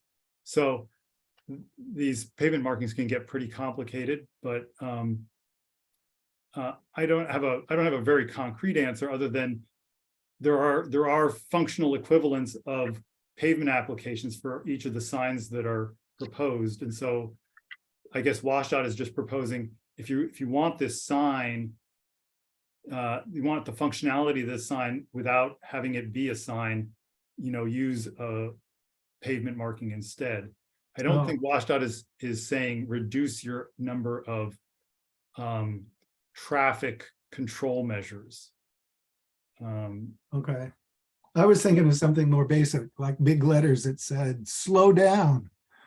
That's one, but even that's, to get that to read right, that's like, have you seen it on roadways, the slow down is a very elongated lettering so that you can read it at an angle and Right. and it reads properly. That's a very elaborately manufactured application, Yeah, it has to be Okay, designed, right? Yeah, not just painted on. yeah. Thank you. Thank you. Okay, Commissioner Markson. Thank you. This is Commissioner Markson. I apologize if I missed this in the current materials, but can you refresh my memory on, like, I'm looking in the staff recommendation, I see the change, the recommended change in the dollar amount over the original, or over the original amount, or sorry, I'm not using the right words, but anyway, I see that the price went up. Can you remind me, is it just the roundabout, or is it a combination of lots of different things that's causing that price increase? The price increase is driven by three things. One is the design process is becoming much more elaborate. You know, we're 5 meetings into design review here, when it was budgeted for 2. And we're going to go now through 60% design with the Parks and Rec Commission, probably multiple meetings there as well. So that's being factored in. So design costs have increased. We're now looking at a larger roundabout that increased costs. And then we've added both design and construction costs for lighting. That's about $60,000 right there. And so all of those 3 things are increasing the budget total. Okay, thank you for that information. I don't know if what I'm going to say really adds on much to what others have said. I mean, I think I really appreciate you stepping through, like, we started with this roundabout, went to that roundabout, because we did go through a lot of discussions and iterations on it. And we're kind of going, you know, in some ways back by putting something in the center, that's raised, which we had at one point and we took out. So, but it seems like I'm thinking about the same relationship with the WashDOT recommendation. And I can see in the design how the larger roundabout is more likely to, I mean, in my opinion, my non-expert opinion, to be used as a roundabout, whereas the other ones, you know, would be more likely to have just people, you know, go through them in whatever direction they wanted to go. So I can appreciate that. I would just inherently prefer, my preference would be to have the smaller that we can get it. But I feel a little like we're getting to this, you know, rock and a hard place. And if the WashDOT recommendation has, you know, we have to take serious consideration of it, then maybe that's where it is. The one only thought that or idea that I had is that maybe this raised center thing, which I can't remember the diameter of it, couldn't find the picture at the moment, but maybe that could be made out of some material that is pervious, if, you know, impervious area really is the one concern. I don't know how that would fly for safety, but you know, we don't want people to be riding on the center. We're trying to make it safe and visible and encourage people to go around it. So maybe there's some feature that could be impervious, or could be pervious rather than impervious. Thank you. Thank you. Commissioner Hay. Thank you. I wanted to ask a couple of questions about the signage. Can you help me to understand why the signs have increased so significantly over the past few months? Because in the June design, we saw 2 signs in that stretch from the first sign by the parking lot up by the tennis courts through the end of the roundabout, so 2 signs. And then the next design we saw had about 10 signs in that same stretch. And option 1 includes 21 signs along that stretch. And for reference, we have 3 signs on that stretch right now. So my first question is about the number of signs. Why do we need those?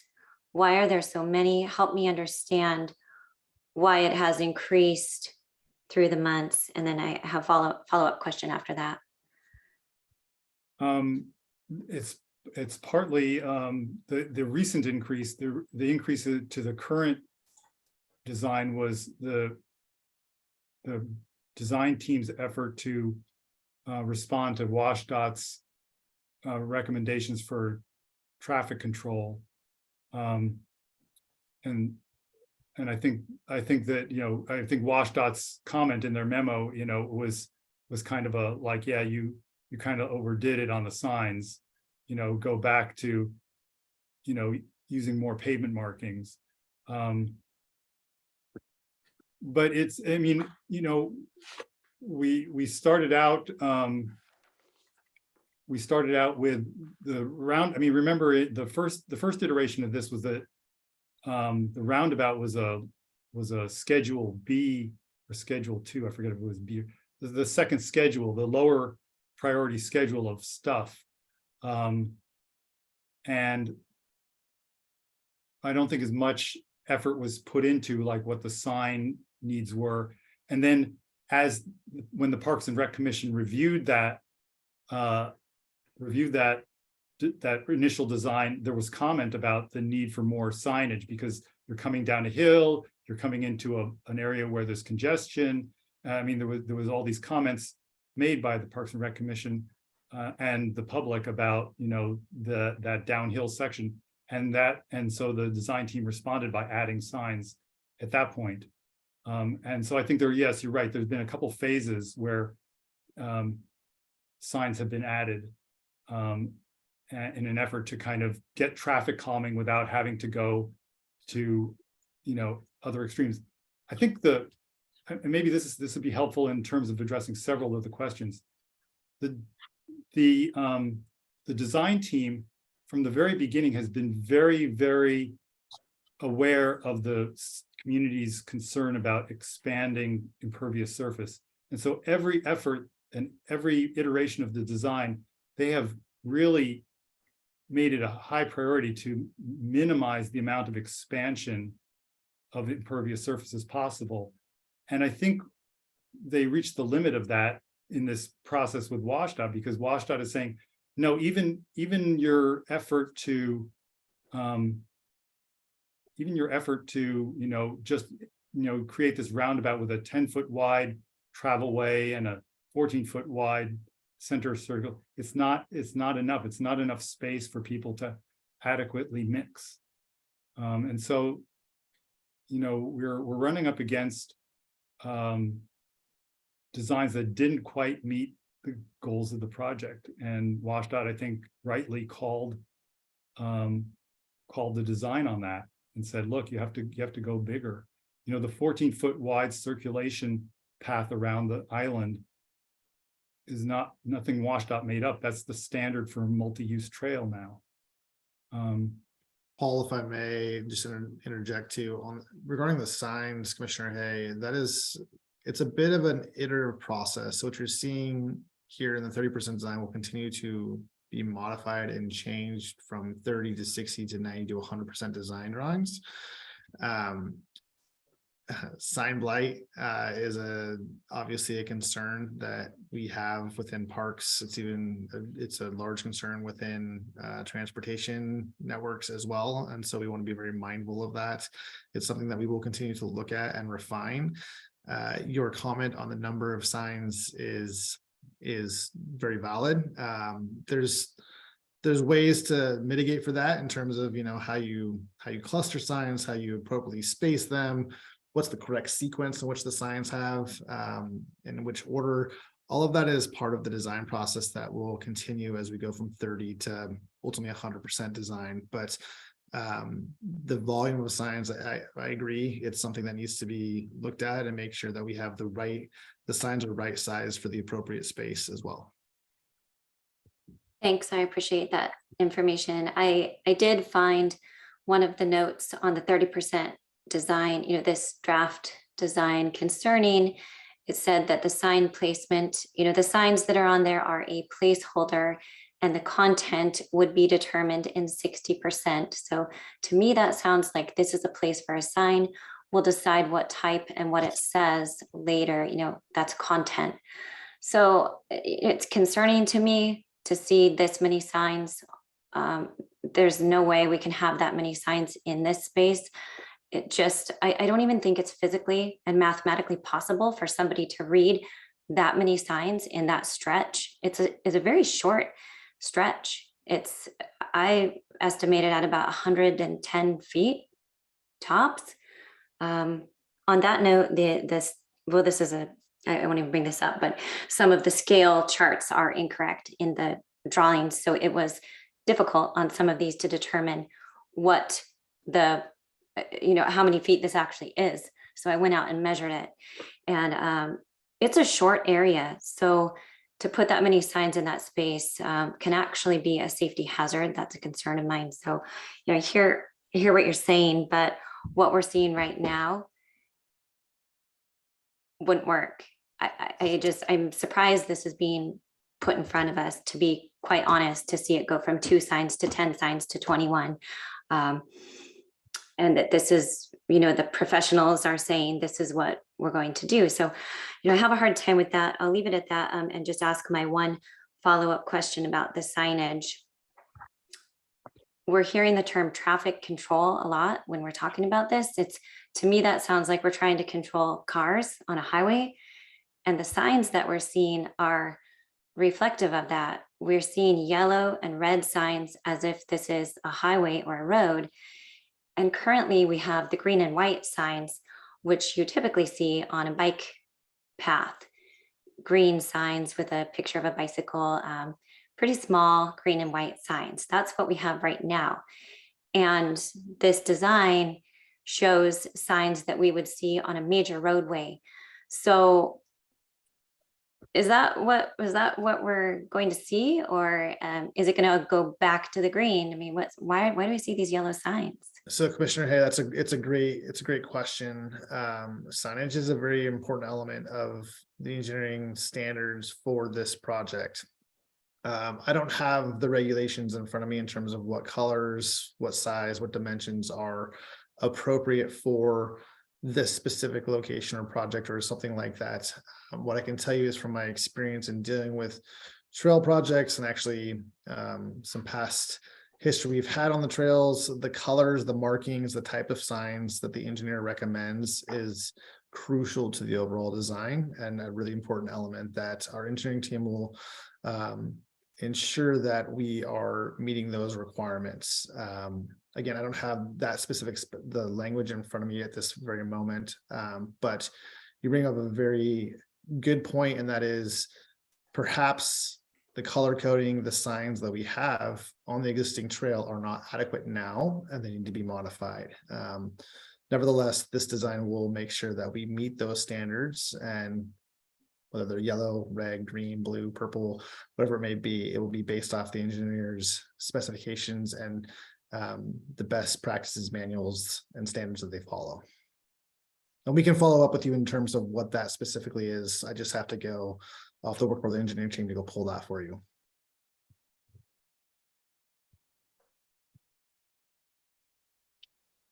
Thank you for that. Okay, one last comment, question from Commissioner Burstein. Paul Burstein, Paul, can you put up the Lacey roundabout? Because I think that had a yellow sign. And my experience in riding, when you come to a roundabout, pedestrian bike mixed use, it's usually yellow.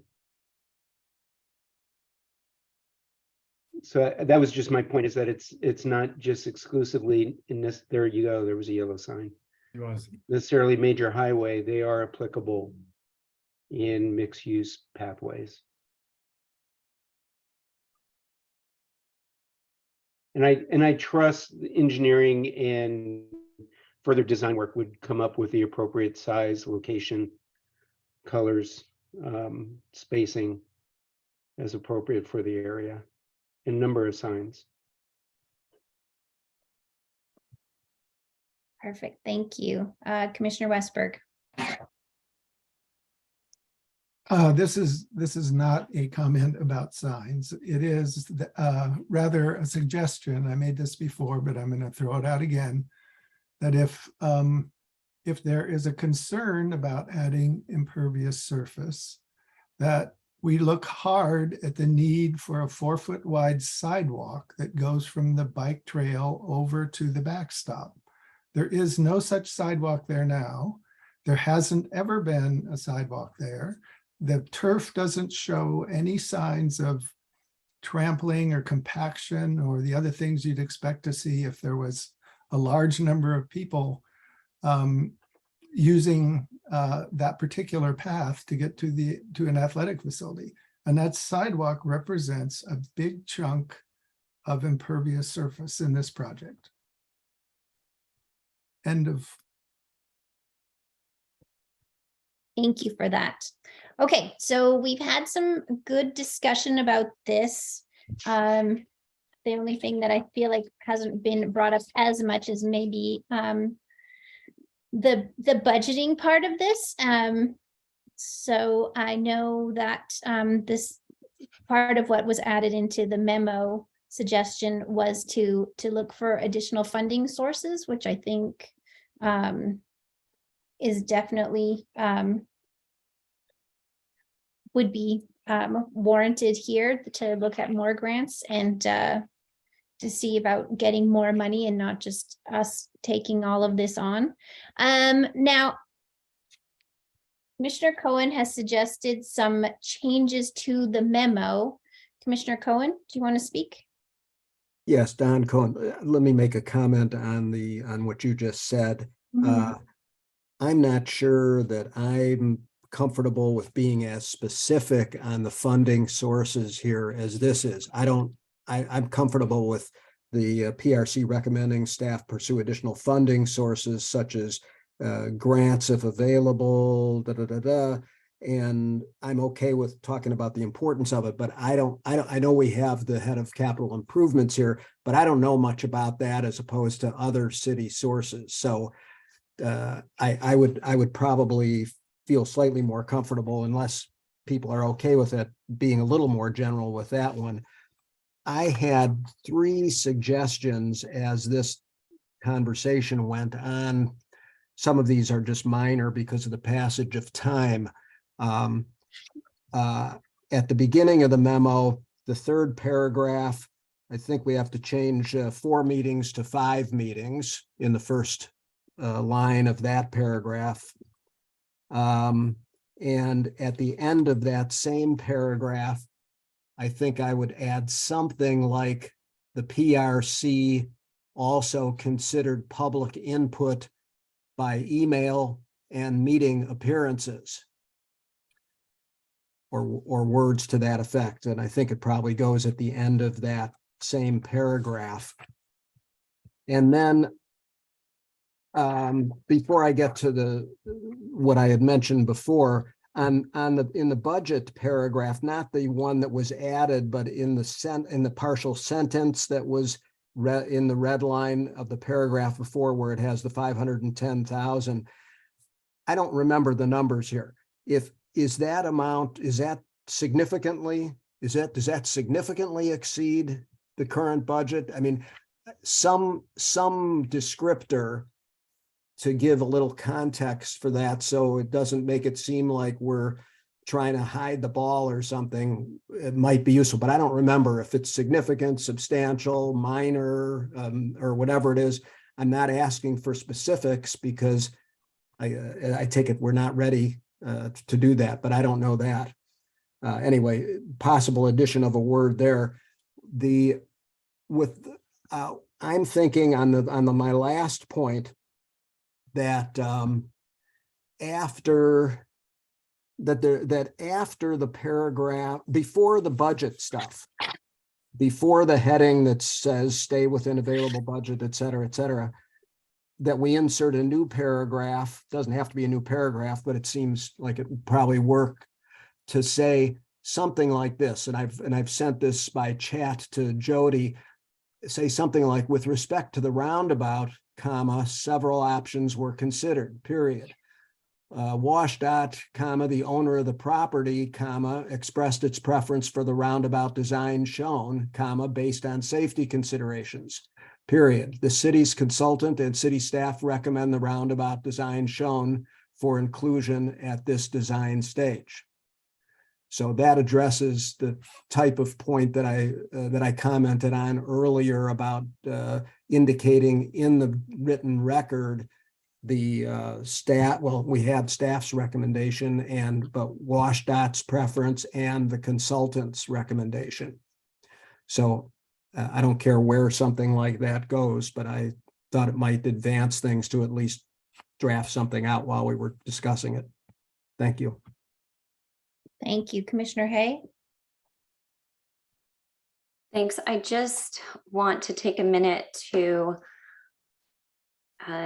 bring things back a little bit. We're talking about the memo now, but from all of the comments and discussion that we just had, I'm not hearing that we love this design at all. I'm not hearing that we feel good about any of these options. And it feels like we're choosing from two options that we don't necessarily feel great about. I could be wrong on that, but before we get into talking about the memo and the budget you brought up, even if this were free and it didn't cost us $1, do we want this in the park? So yes, maybe grants could be secured. The budget part of the memo does concern me because we talk about it's already way over budget and it will definitely incur more costs. So even taking that element out of it, if we have grants to cover the whole thing, do we want to see this in the park? We have concerns about the size of the roundabout. I really want to, we didn't talk at all about the public input that we received. We have received a lot of public input on this issue for months now. Some of it is mixed, but what we received on this particular design from the cyclists, we heard by email that a flat surface would be safer, and that people don't think that, they don't believe that people will use the roundabout the way it's intended to be used. And so that makes it less safe. This roundabout might be less safe. So I really want to bring it back a notch and ask if we're ready to choose one of these options that we might not feel good about either of them. Am I misreading that? It sounds like we still have concerns about quite a few things. I can start with your existing trail that you have now needs to be addressed. We have existing concerns within the facility that need to be addressed. If the commission is not ready to make a recommendation on proposed alternatives this evening, that's fine. We can go back to the drawing board. Again, I'm not sure what additional alternatives that an engineer will provide that they will be willing to put their engineering stamp behind that meet the no roundabout scenario or a smaller roundabout. I don't know. We'd have to go back and look. We can certainly do that if that's what the commission asks or requests us to do. So to your point, maybe we need to see if there's the votes here to move this forward as designed now. And if not, then perhaps we stop and staff needs to go back with KPG, Pasamas, and WashDOT to figure out an alternative. So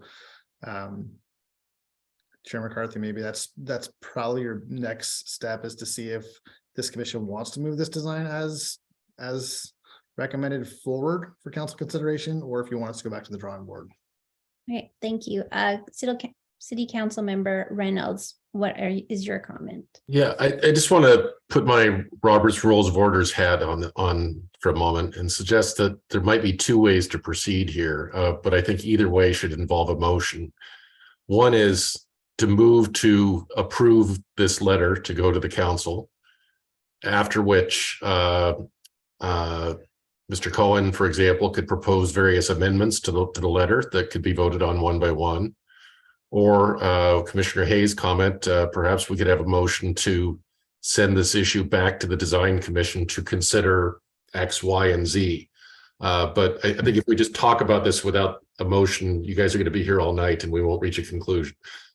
And I'm not going to take a stand on what that motion should be. That's up for you guys, but that's my recommended approach.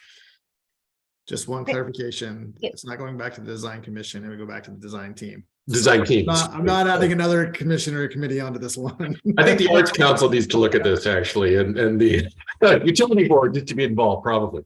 Yeah. Okay. Fair enough. All right. Well, let's do a thumbs up, thumbs down. Who feels like they are okay with this being with option 1 that WashDOT is proposing? I see Commissioner Cohen and Commissioner Markson have their hands up. Oh, yeah, this is Don Cohen. Just to be clear, I hadn't yet made up my mind of how to proceed. I was just suggesting if we went to the memo stage, I was trying to move it forward, but I agree with the council member that his procedure would be more efficient. Absolutely. Commissioner Markson, do you have anything that you want to add? You're on mute. Maybe you weren't. Sorry, I was far away from my phone. For clarification, the staff memo includes, like it theoretically includes option 1 as part of the 30% design. Right? That's what would be moving forward. It does. Okay, thank you. I just want to make sure. Okay, so, well, let's get then a thumbs up, thumbs down on who is okay with proceeding with this option 1, which WashDOT approves right now to do this, and then we can do a motion on whether we approve the memo. So can I please get thumbs up for who is comfortable with going ahead with this current roundabout? Can we comment on the motion? Yes. Discussion on the motion. So I'll just share that I'm not ready at all to pass this on. We've already spent 34% of the budget on consultant costs so far, which leaves us with a really small amount to achieve an enormous project that has been put in front of us. The impact on this area would be enormous. Expanding the trail from 12 feet to 44 feet is just not necessary, in my opinion. I do believe we need to do something in this area, but I don't think this is it. And it seems that every iteration we see is even more, it is more impervious surface. It's farther away from what we're trying to achieve here. And that concerns me. So putting this back to the design team and asking them to come back with something better, I'll be honest, it really concerns me because this went from 28 feet to 30 feet to 34 feet to 44 feet. This isn't them hearing what we want in that area. Okay, so you've already said that. You've already said your concern. So now we'll do a thumbs up of who feels comfortable going with the WashDOT, which this is their property, recommending this design, or going back. And going back means also that more money would be spent on designing something that potentially WashDOT wouldn't approve. If we made a motion to send it back to the design team, I guess, right? Yeah, so, yeah, sorry. I thought that typically when a motion was made that there can be discussion on the motion. So I wanted to. Well, so first of all, I just want to get a read on what people feel. Ryan, did you have something you wanted to add? Oh, I'm sorry. I apologize. I might have got lost on where we are with a motion on the table and if it had been seconded. And I was trying to keep up and I might have missed it. We actually need a formal No, motion. we put need a motion and a forward. second, and we Okay. need to vote. Okay, Yeah. that's what I was Formally looking for. vote. I didn't realize I got Okay. lost. I apologize. And then we need to open the floor for the opportunity to discuss that Yeah. motion. Okay, so can we have a motion to vote on who wants to go ahead with this option 1 that WashDOT has approved, please?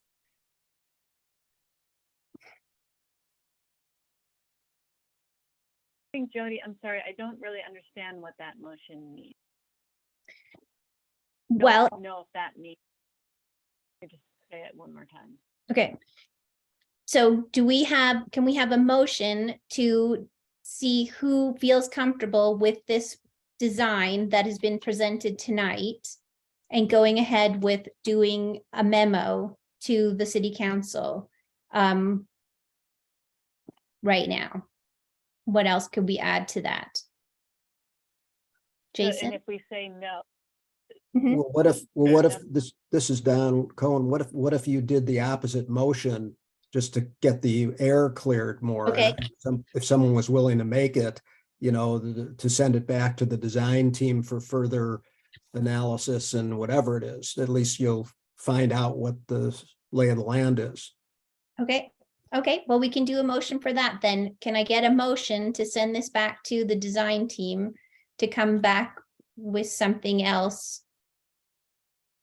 I would like to make a motion to not send this forward to 60% design and to discuss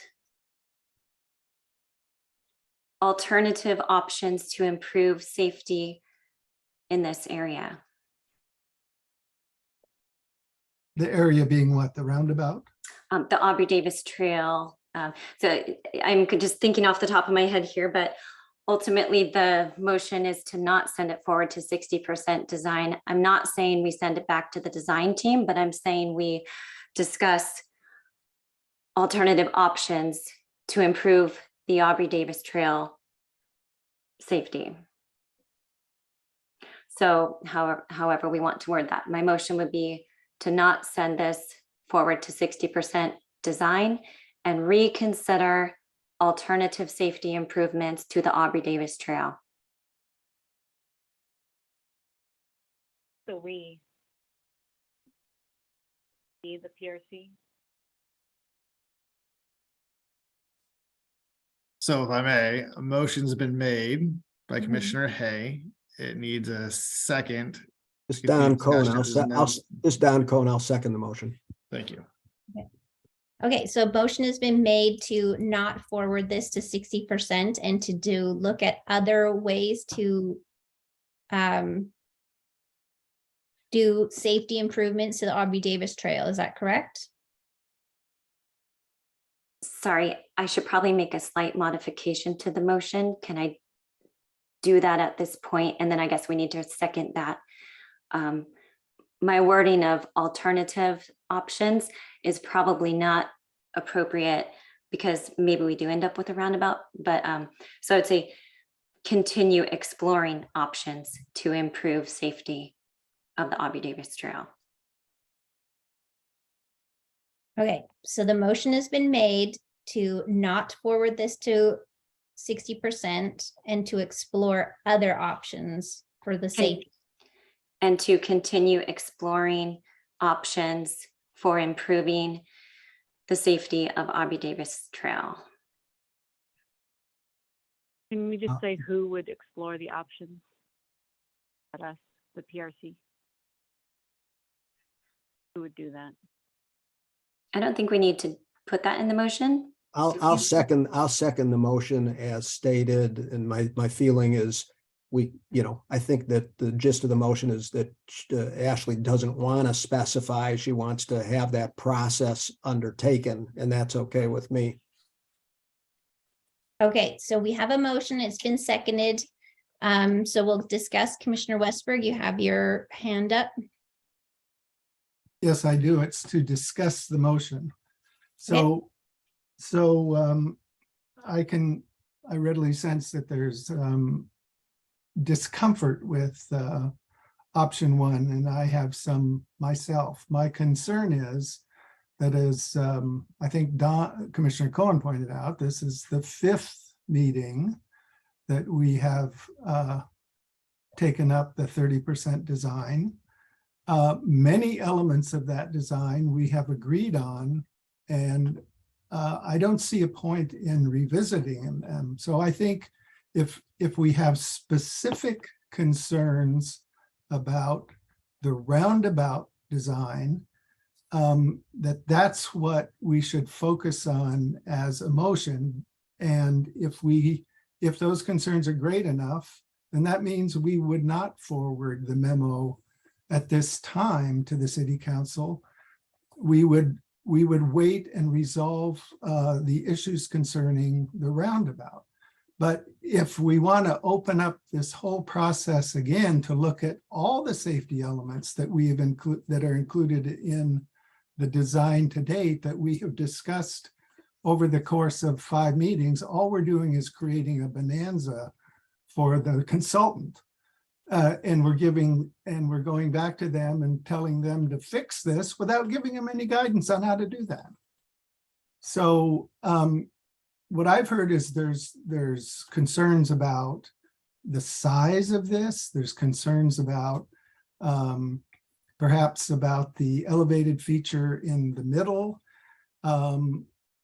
So we need to come, unless we're going to just keep doing this Groundhog Day thing every meeting with this project, we need to come up with some ideas about what is it about this we don't like, and what is it we need that we think needs to be fixed.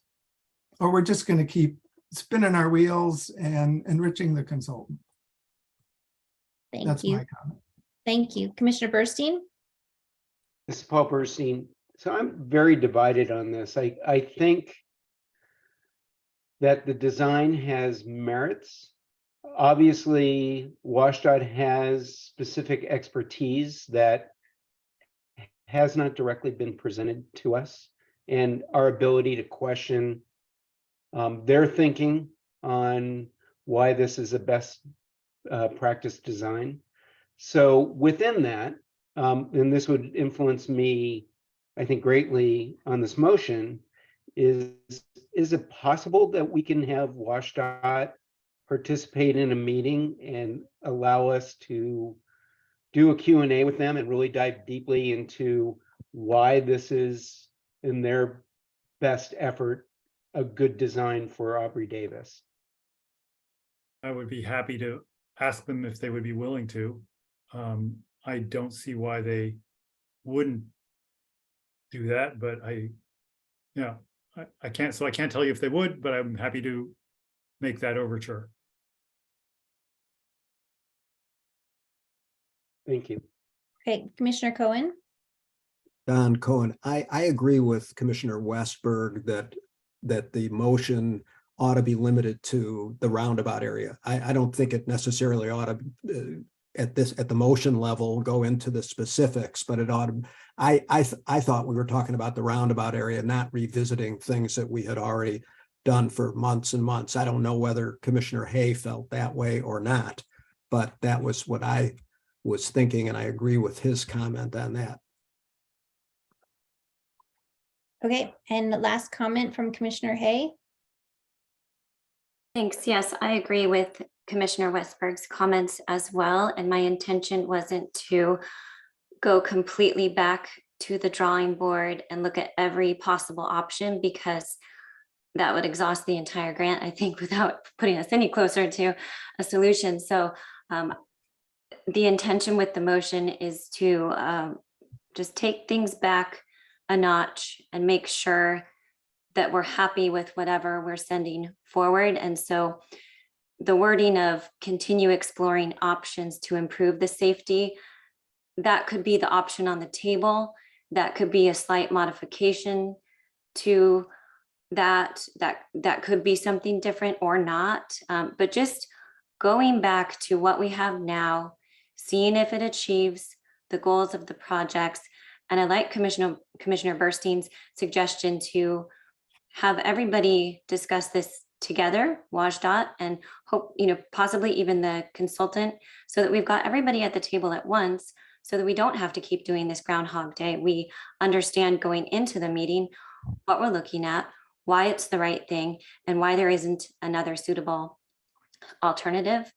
And if we feel that way, I think it's really easy to do that memo and pass this on.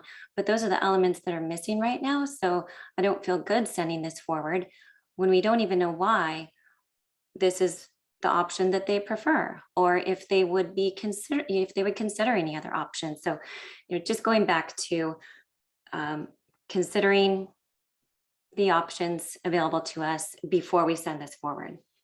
Okay, so the motion as it was made was to not send this forward to 60%, but to continue exploring options. So that it seems like in our talking that this motion is a little bit different than what is it that? Sure, yeah. Okay, so yeah, so I'm gonna, we have to finish this. Yeah, we have to finish. I can reword that if better. We'll vote on this motion, and we can always go with the next motion. So City Raven, can you please call the roll? The motion can be withdrawn and rephrased. Yeah. I would suggest that this motion be withdrawn and that we do a new motion and rephrase after this discussion. Okay, yeah, I'm happy to withdraw the motion. Okay. Okay, so the motion has been withdrawn, and let's do a new motion that better describes. This is Commissioner Westberg. Let me take a shot at it. Okay. I move that we delay forwarding the recommendation letter to the City Council until such time as the commission has had the opportunity to meet with WashDOT engineers, the design team, and city staff to determine a final recommendation for the design of the roundabout. Okay, do we have a second? Does that get us where we want to go?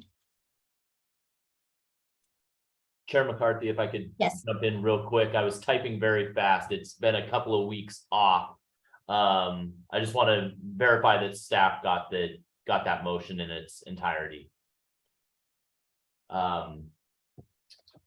Raven, could you pop on real quick and verify? I was working on it as well.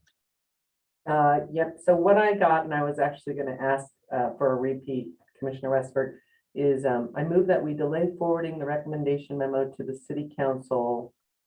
And then I missed a few words there. Okay, and basically it was until we have the opportunity to meet with WashDOT and the design team to determine a final design for the roundabout feature of the roundabout feature. We just leave it at that. Okay, so this is what I have. I move that we delay forwarding the recommendation memo to the City Council until we have an opportunity to meet with WashDOT engineers, the design team, and city staff to determine the final recommendation for the design of the roundabout. There is a problem I see as staff in that the word final would be that the design is done and ready to be constructed. Okay, or a recommended design for the roundabout.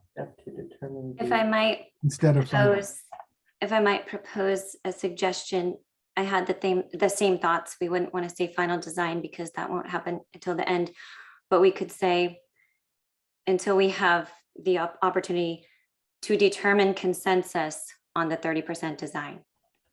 So the first part stays the same, and then to determine consensus on the 30% design of the roundabout.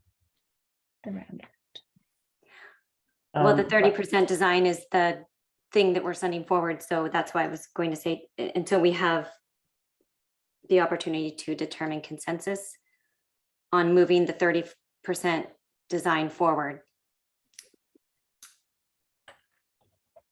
I'm sorry, Commissioner Hay, could you please repeat everything that you have? I just want to align with you.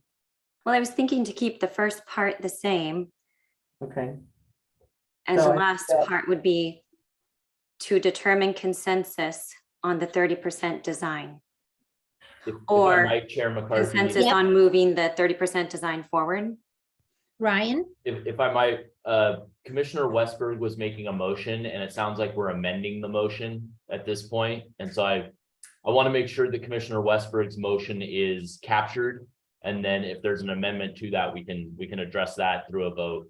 We also need a second on the motion too. We've not had a Right. second on the motion. Well, and I don't disagree with Commissioner Hayes' notion that we need consensus on the overall, but where we seem to be hung up is on the roundabout. I don't want to open up the whole can of worms about, as I mentioned earlier. So my primary focus is that we get to a consensus point on the roundabout design, because that's what's hanging us up.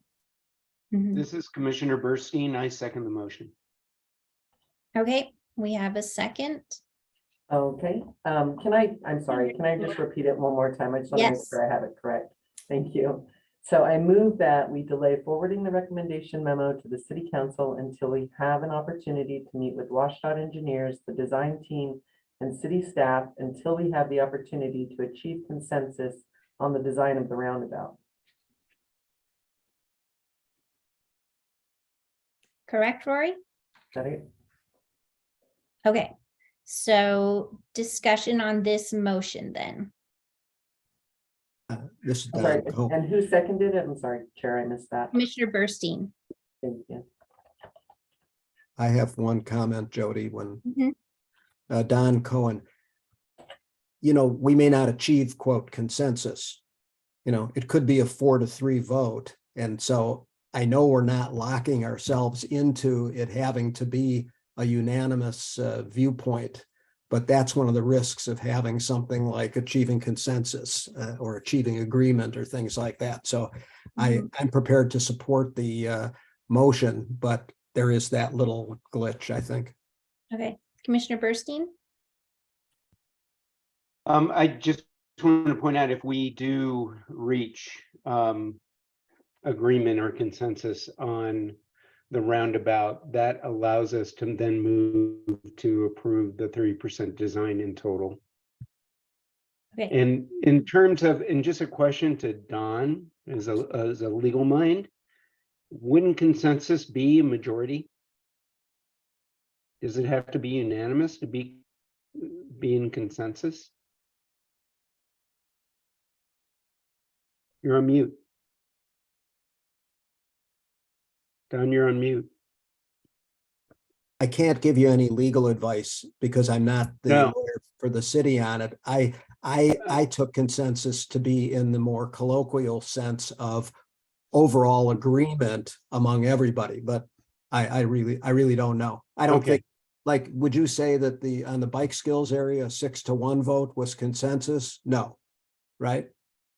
I would, no, I would say. Now I see why you're asking the question. Okay. Yeah, so I wouldn't. I think of consensus colloquially as, yeah, everybody's okay with moving it forward. But I don't, that's not a legal opinion. Yeah, well, I would be willing to amend the motion to, instead of saying to reach consensus, to say until the commission decides. And we make decisions by voting. Okay, should we vote on this and then amend? And now I'm like, Well, I just Raven, can you read it back with that change? Yes. I move that we delay forwarding the recommendation memo to the city council until we have an opportunity to meet with WashDOT engineers, the design team, and city staff. And until the commission decides on the design of the roundabout. The recommended design of the roundabout. Till the commission decides on the recommended design of the roundabout. All right, the motion has been amended. Do we need a new second?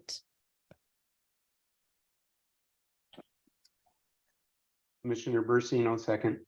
Thank you. Okay, Commissioner Struck? Yes, thank you. So I don't disagree with the motion that's on the table. But I'm trying to kind of think ahead of saying, okay, we bring in all these experts, WashDOT and so forth. I mean, I think we'll probably just end up with what option one is right now. So I guess the question is do other commissioners feel that we're going to have a really robust discussion, or is it just be kind of tinkering with option one? I'm just trying to understand what we're going to gain by this. The way the motion is currently formulated. Thank you. City Council Member Reynolds? Yeah, just gonna note that well, first off, I can't propose an amendment to the motion. I'm not a member of your group, but I was just going to suggest you at least consider simplifying it, just saying to meet with the design team, blah, blah, blah, blah, blah, to evaluate other options, and don't put a specific goal on it. I think that would be cleaner and give you more flexibility. Okay, thank you for that. Commissioner Hay? Thanks. Yeah, I had a couple of questions, but they've changed it after the previous couple of questions. So I had the same question as Commissioner Burstein about if this would immediately go forward or if it would require a vote to move forward. But then we amended the wording. And so I think the suggestion to simplify the motion is a good one, so that we're not looking for a specific outcome from the meeting.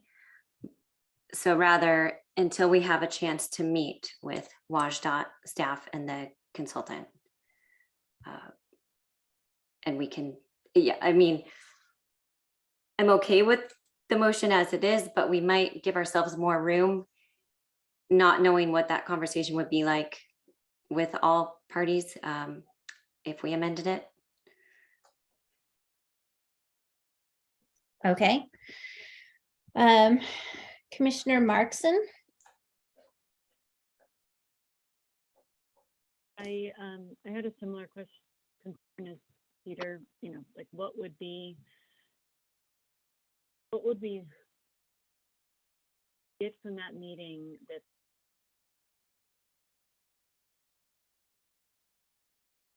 meetings that they've had, like I can't hear you. I'm sorry. Can you hear me better this time? Yeah. Yes. Thank you. Well, I'm concerned that we wouldn't get anything from the meeting that, city staff hasn't already gotten from meeting with WashDOT, and that's already not described in the memo from WashDOT about their concerns. And it would just be, an unfruitful delay in a decision that we've already gone back and forth on many times. And so I guess my concern with the motion is that it doesn't, to me, provide progress. It just delays the time to a decision. And I guess the one thing that I feel maybe hasn't been explored is if we can say to move ahead with the memo, but recommend that staff continue discussions to reduce the size of the roundabout, or to go with option 2, which I actually wasn't clear if everyone was okay with option 2 and just not with option 1. But maybe we can have them proceed, but have the memo include our recommendation or let's see, how did WashDOT say it? Desire, they didn't say recommend, but whatever word they used, that we want, the PRC wants something that's smaller, if at all possible. And maybe this is not possible. And anyway, that's it. Thank you. Mhm. Thank you for that, Sarah. Okay. We've had lots of discussion. I guess let's go ahead with the motion as it is, and if it passes, then we'll go with that. If not, then we will talk more and possibly do a different motion. At this point, I feel like the motion changed so many times, I'm not even 100% sure where I'm at with it myself personally, but I do feel like Sarah has raised some really legitimate points about it. And that the one sticking point with the memo is the roundabout that we have concerns about. So let's go ahead with the motion, and we'll just see where we end up. Can we have Raven read it one more time? Yes, I move that we delay forwarding the recommendation memo to the city council until we have an opportunity to meet with the WashDOT engineers, the design team, and city staff until the commission decides on the recommended design of the roundabout. Okay. All right, let's do the roll call. Chair McCarthy, Nay. Vice Chair Struck, Okay. Commissioner Cohen, Aye. Commissioner Westberg, Nay, because I like Councilman Reynolds' modification. I do too. Commissioner Markson, Nay. Commissioner Burstein, Nay. Commissioner Hay. Nay. Okay, so the motion did not pass. All right, so can we have a new motion? Well, I can try it again if you want. With, I move that we delay forwarding the recommendation memo on the Aubrey Davis Park safety improvements, 30% design, to the city council until the commission has an opportunity to meet with WashDOT and the design team to discuss alternatives for the roundabout feature.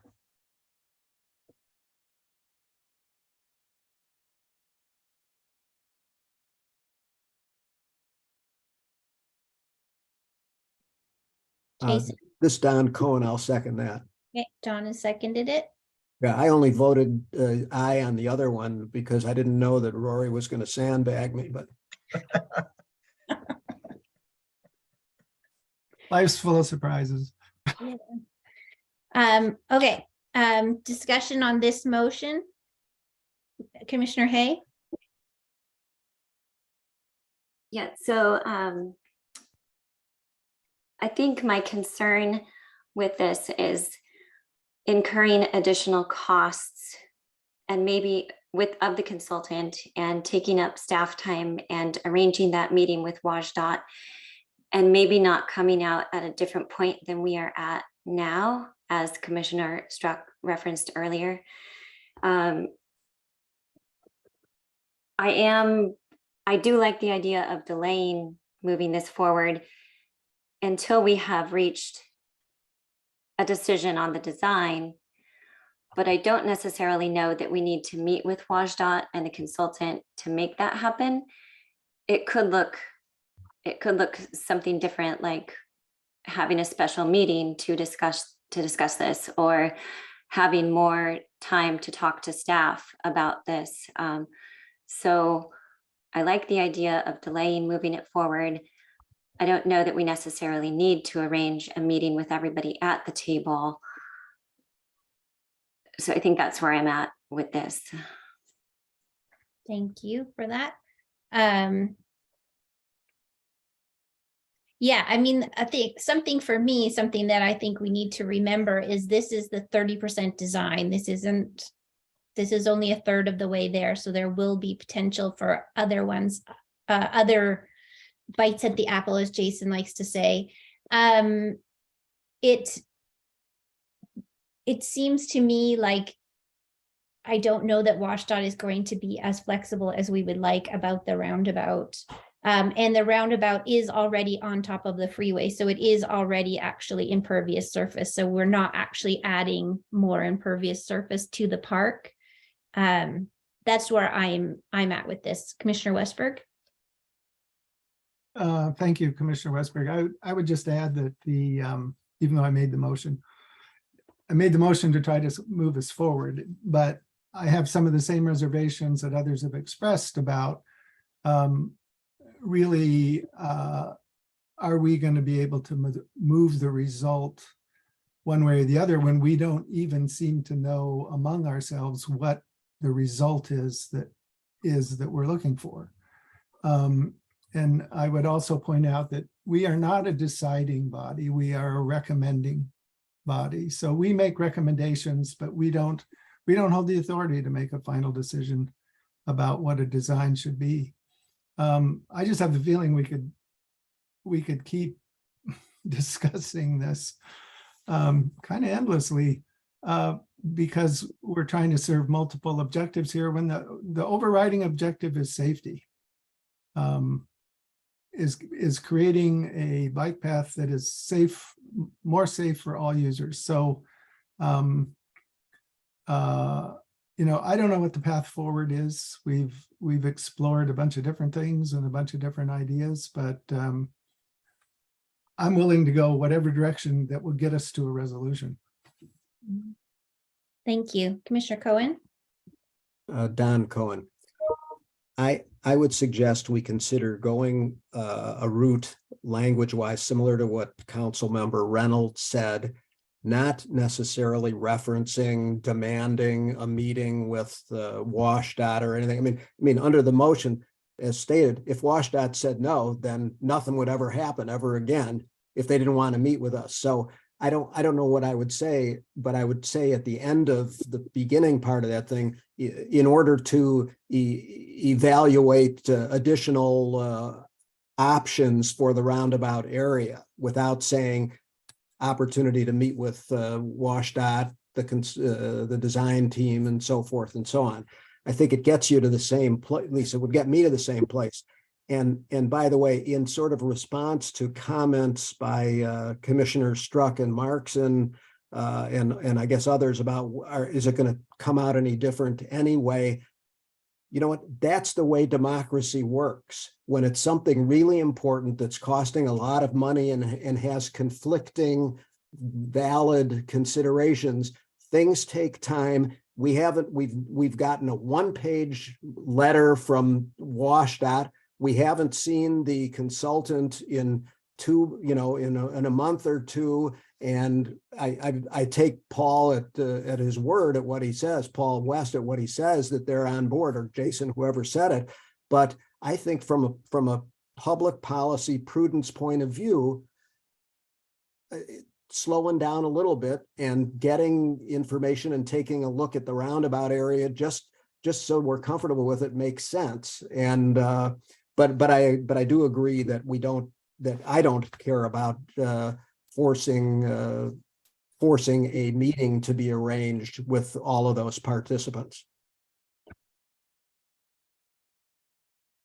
Okay, Commissioner Markson. Okay, thank you. I just kind of try and restate one thing that I was trying to make a point of before, which is that we wrote a letter recommending this move to the 60% design, and the thing that intervened and is now causing us a lot of pain is this WashDOT insertion of a need for a change in the roundabouts. And I wonder if we can just ask the question if option 2, or any of the options that Paul showed was something that this group could all, gain consensus on right now. because there was a pretty wide range of options already walked through. And I'm just wondering if it's not worth exploring that, or even just asking the question, is option 2 acceptable? Like, is that something that we would be comfortable recommending?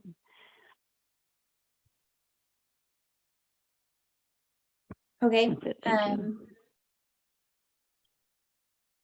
Paul, is that something that we can ask of WashDOT? Would they consider option 2, or is that not like, or they're just? Oh, sorry, I meant the PRC, not WashDOT.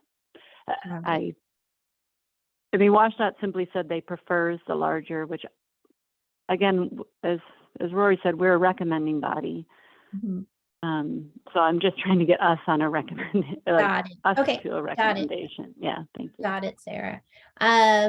Commissioner Cohen? Yeah, Don Cohen. I would not be comfortable going to option 2 now because we don't have even a staff recommendation for option 2, just because of the way things have gone process wise. So that I don't know substantively how I feel about option 2, but process wise, I don't think it works very comfortably. Okay, thank you. Jason? If I may, you have an option or a recommendation, a motion, I should say, on the table that's been seconded, and I think your discussion should try to stay in bounds with that motion. And then I think Commissioner Markson's approach is, if the motion fails, it's maybe something to come back to, but it feels like it's a bit off topic from the motion that's on the table. Okay, thank you for that. All right, so we've had our discussion, and the motion was to move to delay and discuss alternatives for the roundabout feature. Raven, could you please read back the new motion? Absolutely. To delay forwarding the recommendation of the Aubrey Davis Trail Safety Improvement 30% design until the commission has the opportunity to meet with WashDOT engineers and the design team to discuss alternatives for the roundabout feature. Okay, okay, so the motion has been read. Let's do a roll call on this motion. Chair, I don't know if we have a second. Oh, did we? I thought that Paul had seconded it. Cohen seconded it? Oh, yeah, thank you. Don had seconded it. Well, I'm going to vote against it because I would want to simplify it. But as we said, but go ahead and take a vote if you want. Roll call. Thank you, Chair. Chair McCarthy? Nay. Vice Chair Struck? Nay. Commissioner Cohen? Nay. Commissioner Westberg? Oh, what the heck, yay. Yes. Commissioner Markson? Nay. Commissioner Burstein? Nay. Commissioner Hay? Nay. Okay, the motion has not passed. All right, this is Don Cohen.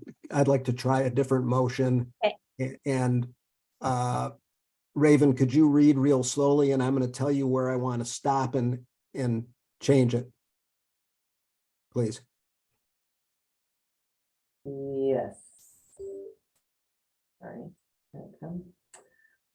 To delay forwarding the recommendation of the Aubrey Davis Trail Safety Improvement 30% design until the commission has the opportunity. Okay, stop. Has the opportunity to evaluate further alternatives for, now go to the end. Sorry. To pick up where I left off, to meet with WashDOT. No, forget that part. Okay. Is just the end to say opportunity to evaluate further alternatives for the roundabout feature. Yeah, now read that in total now. I think you got it. Okay. To delay forwarding the recommendation of the Aubrey Davis Trail Safety Improvement 30% design until the commission has the opportunity to evaluate further alternatives for the roundabout feature. I will make that motion with all due respect to Council Member Reynolds. Okay, do we have a second?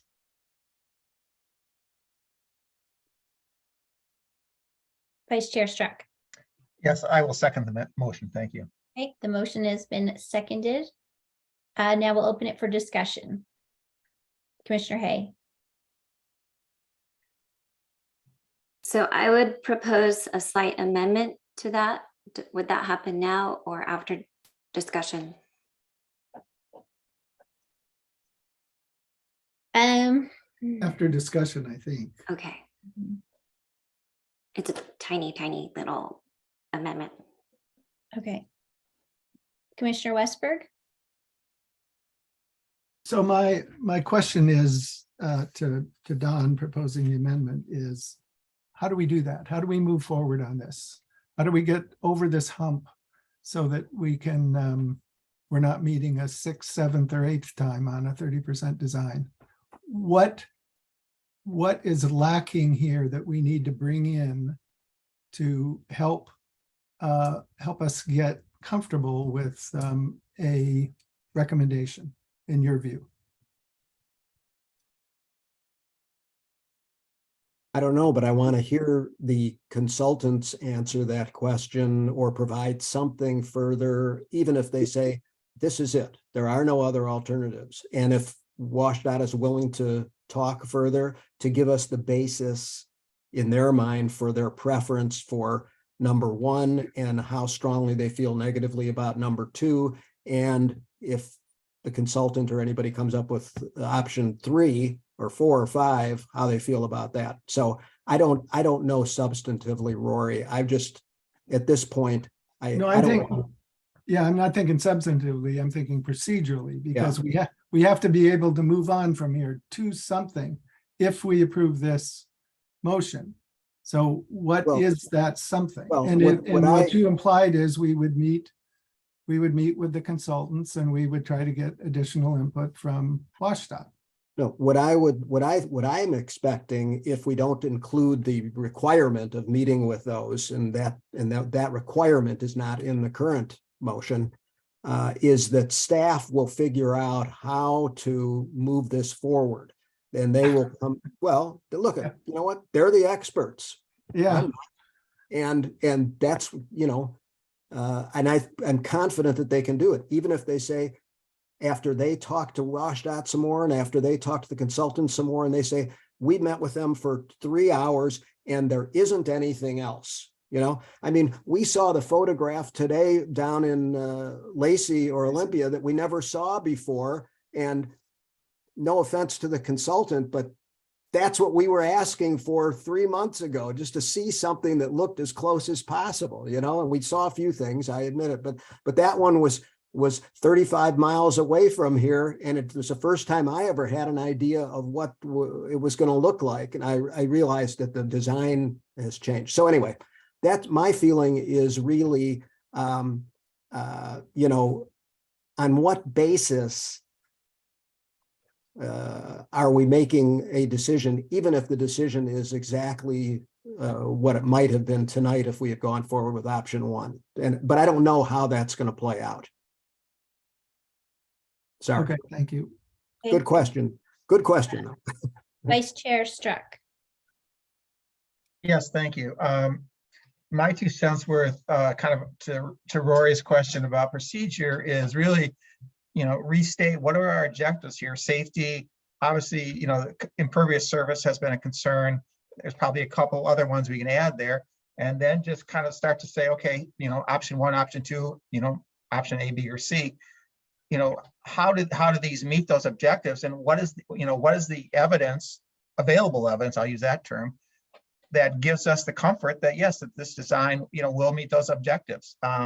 As I said earlier, with all due respect to WashDOT, I don't really feel comfortable that the option 1 or perhaps even option 2, meets those requirements. But I'm willing to listen to them and see what they have to say. Thank you. Okay, Commissioner Cohen. No, sorry, I forgot to put down my lower hand. Okay, so we've had our discussion. So let's do the new motion. Raven, can you please read the new motion? Oh, sorry, Commissioner Hay has something. Thanks. I would like to propose a slight amendment to be voted on right after the words further evaluate, to add and reach a majority decision on the roundabout design, the last part of it. So just adding that part and reach a majority decision, because as it stands, it looks like we're just delaying moving this forward until we further evaluate it. So I'm just adding that part about reaching a decision before we move it forward.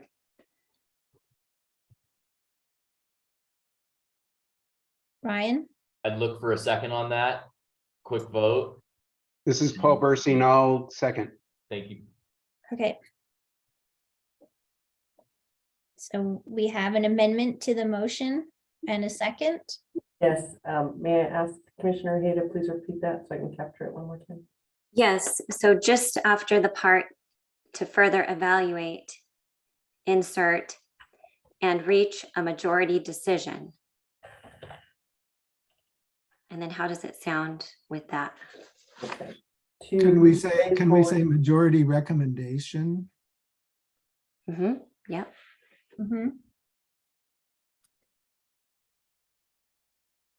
This is Don Cohen. How about if you delete the word majority? Because it's whatever the recommendation or decision is, has to be by, and somebody had mentioned this before, has to be by a majority vote. It sounds funny to be saying majority decision or majority recommendation. Yeah, I agree. Yeah, I like that. Yeah. Right, so let's see. To delay forwarding the recommendation of the Aubrey Davis Trail Safety Improvement 30% design until the commission has the opportunity to further evaluate alternatives and reach a recommendation for the roundabout feature. Okay, so we have the motion and it's been seconded. So let's do a roll call. Sorry, Chair. So is the motion Commissioner Hay, seconded by Burstein then? The amended motion?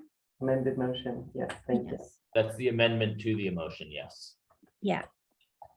Okay. And then we would Then- follow up with a vote on the full motion as amended. Got it. And the full motion was still proposed by Commissioner Cohen and seconded by Commissioner or Vice Chair Struck. Well, if it helps, I'll withdraw my motion. If Peter's okay with that, and because I'm going to support the Hay manifesto. Okay, then yes. So that motion has been withdrawn and we are now motioning with Commissioner Hayes' amended motion that is seconded by somebody that I cannot remember. It was me. Thank you, by Commissioner Burstein. Yes. Okay, can you do the roll call? Yes. Chair McCarthy, Aye. Vice Chair Struck. Aye. Commissioner Cohen, Aye. Commissioner Westford, Aye. Commissioner Markson,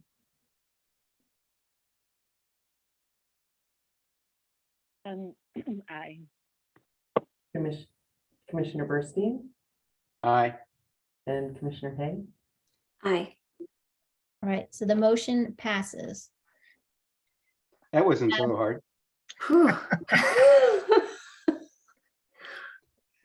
Okay, so then next steps on that then is for city staff to get more information about whether or not option one is it for WashDOT, or would they consider some alternatives? That's what I'm hearing from our motion that we just made, Paul. Yes. Well, they've seen option 1 and 2, so they prefer 1, but they are also familiar with 2. But are there other things besides that we want to put in front of them? I don't. What do you think, Paul? I mean, What did you put in front of them in the first place? It's probably The September version of the 30% design. which was a smaller radius and a flat center, correct? Right, the 14-foot paved center, Right. the 10-foot travel way. And they didn't like that because they said that was a mixing zone, not a Yeah, true it roundabout. you could just blow through that. Yeah. Right.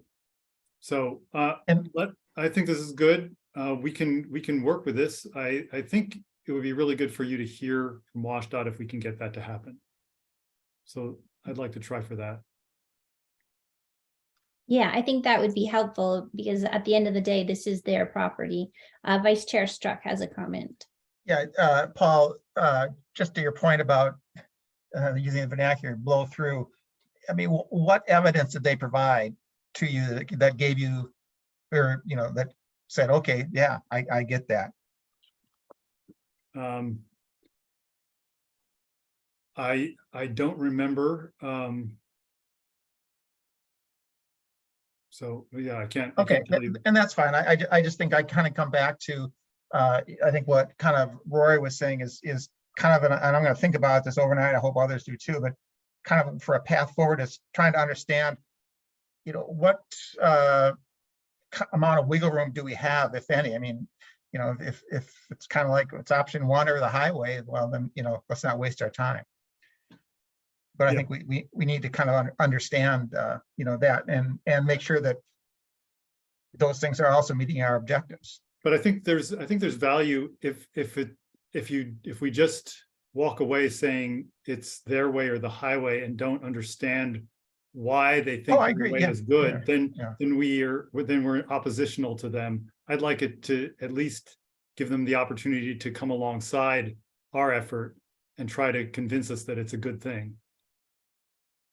Right, and I agree, and along with that is kind of, you know, where perhaps some of the levers, you know, we could move around, if you will.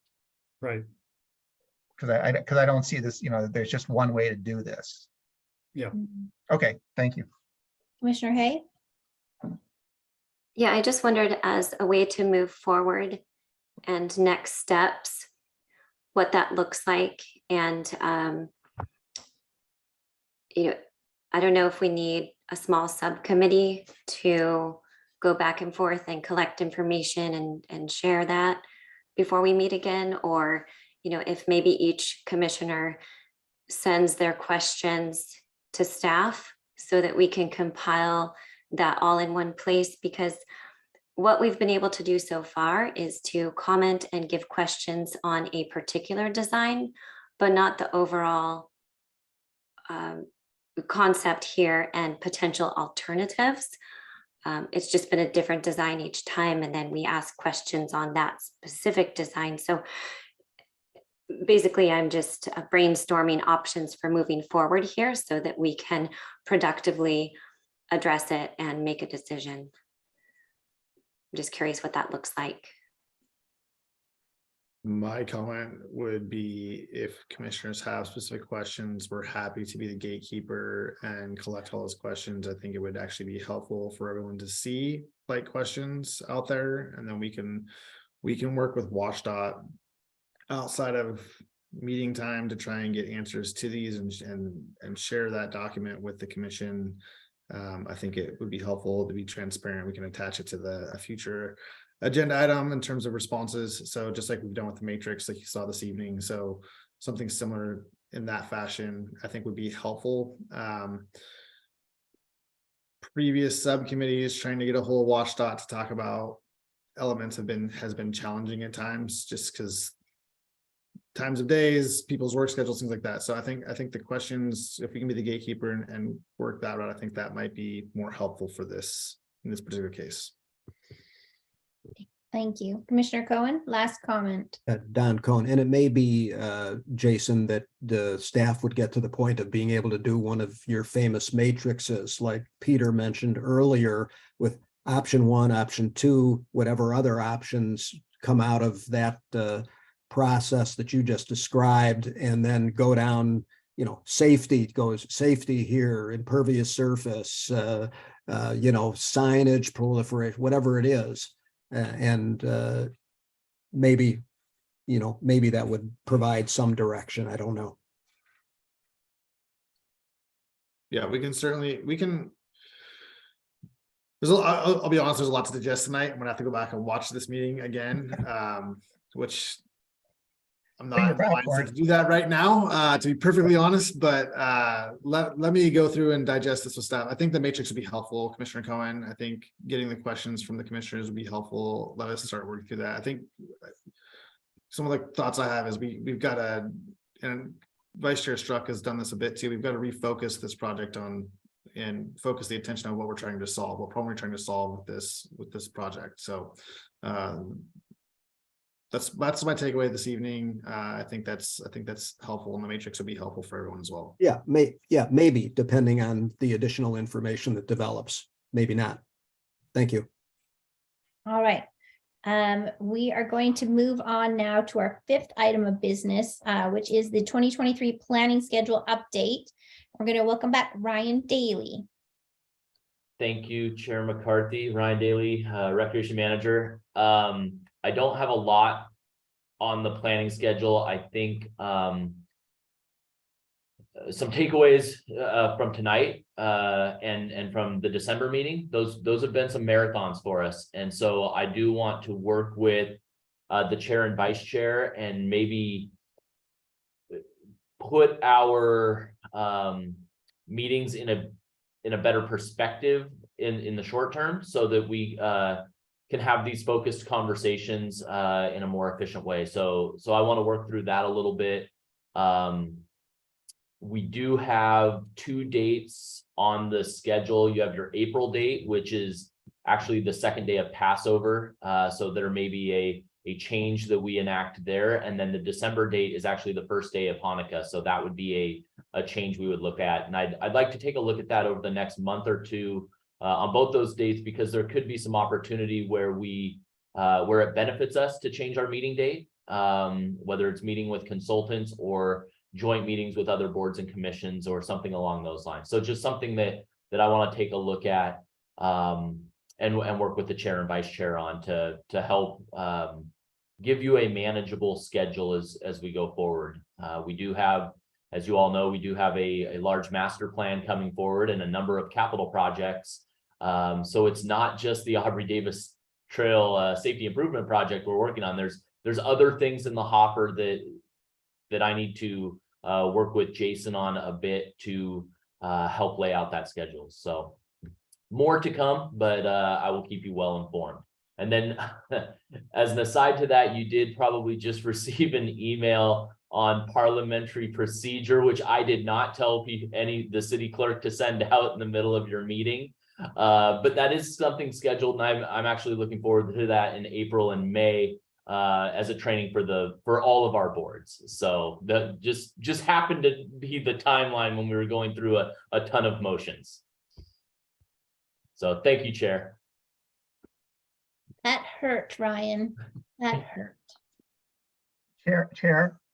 Yes. This is Vice Chair Struck. Just on the planning schedule, there is one item that you and I talked about just briefly, but in March, we are scheduled to have the King County Library group come before the commission and talk about the library and et cetera, et cetera. One thing we talked about was to send them on, I guess, city letterhead or PRC letterhead, a series of questions of things that we'd like information on ahead of time, ahead of the meeting. So with the hope that they would respond before the March meeting, and so we'd have a time to digest it. And so I think kind of thinking about timelines on that, and maybe Ryan, you could send out an email to kind of remind people, but I would say sometime by the middle to end of January at the very latest, because I think you'd want to send out the letter sometime by the end of January to give them about a month to respond to any questions we have about the library or people want to know about it. That's an excellent point, Vice Chair Struck. I did contact the library to let them know of the date of that March meeting. And I informed them that we would be sending them questions ahead of the end of the month for their response to include into a staff report, as well as to receive follow-up questions for their presentation as we go forward. So I haven't received a response yet, so I'm not sure where we are on that, but yes, thank you for bringing that up, and I will follow up with an email to the full commission, putting that on your radar, and probably a save the date for when those questions will be due. Perfect. Commissioner Cohen? Sorry, nothing. Okay.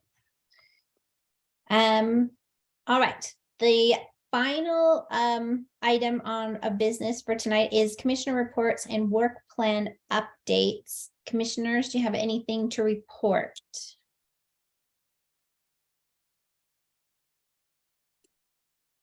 I'm not seeing any hands up. I do want to say we talked about this yesterday, Vice Chair Struck and I, about the possibility of changing the start times of our meetings to 5 o'clock from 5:30. So I don't know what the procedure is for that, Ryan, but can we make a motion to do that, or what do we have to do?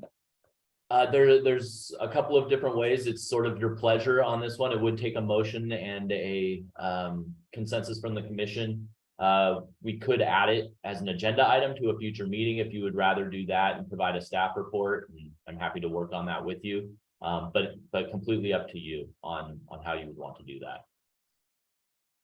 Okay. Well, I say we're all here right now and we're tired. So let's make a motion to change the start time of our meetings to 5 o'clock. I make that motion, or somebody has to make it for me, but do I have a second? This is Vice Chair Struck. I will second. Okay.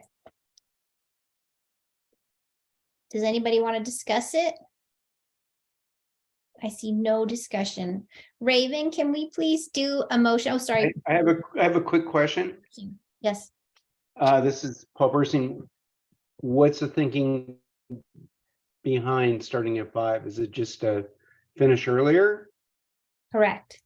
Okay. Okay. Ryan? Thank you. I before you you vote on this, I just wanted to provide additional information that I hadn't shared earlier. At some point, we will be moving to in-person hybrid meetings in city council chambers. I don't know if that affects anybody at this point by commuting in to the meeting, and that's something that we could address by changing the meeting time again if needed. But I did want you to know that sometime this year, I'm anticipating us to be in council chambers, operating in a hybrid fashion similar to city council right now. Okay, so could we amend the motion then to say our Zoom meetings? Amend the motion to say our Zoom meetings start at 5 o'clock. And then, Peter, do you still second? Sure. Okay, so the motion is for a Zoom meetings to start at 5 o'clock instead of at 5:30. Commissioner Cohen? Yeah, I'm not sure I understand what the hybrid meeting would be like and why you were making the change to the motion. If it's to, Well, because if we're in person, some people might not be able to make it in person at 5 o'clock. If we have to go, if we're live in the council chambers, is my thought. well, maybe my question is better addressed to Ryan. What does a hybrid meeting look like? It's the way city council operates currently. So some of the most of the council members are in council chambers, but there's times when some of those council members or individual council members take part from home. So that is an option that we still have for the Parks Commission as well. City staff will have staff in the facility in City Hall council chambers, and maybe similar to Jason being maybe from home or something like that. So it's sort of this, I don't want to say all over the place, but there's options that are involved in that. But council chambers is where we host the meeting from. So if you have the option, Jody, do you still want to make the change to your motion or not? I guess not. We can just say to all of our meetings. Let's rescind it. Yeah, we rescind our amendment. We're making you really work tonight. I apologize, Raven. Okay, the motion is to change our meeting times to 5 p.m. Can you do the roll call, please? Chair McCarthy, Aye. Vice Chair Strack, You are muted, Peter. Aye. Commissioner Cohen, Aye. Commissioner Westberg, Aye. Commissioner Markson, Aye. Commissioner Burstein, Aye. Commissioner Hay. Hi. Okay, the motion is moved. And with that change, I'm just going to say as a reminder, the next regular Parks and Recreation Commission meeting is February 2nd, 2023 at 5 p.m. The time now is 8:55 and the meeting is adjourned. However, as a reminder to commissioners, please stay seated until the city staff has terminated the Zoom broadcast. Good evening and stay safe and healthy. Thank you.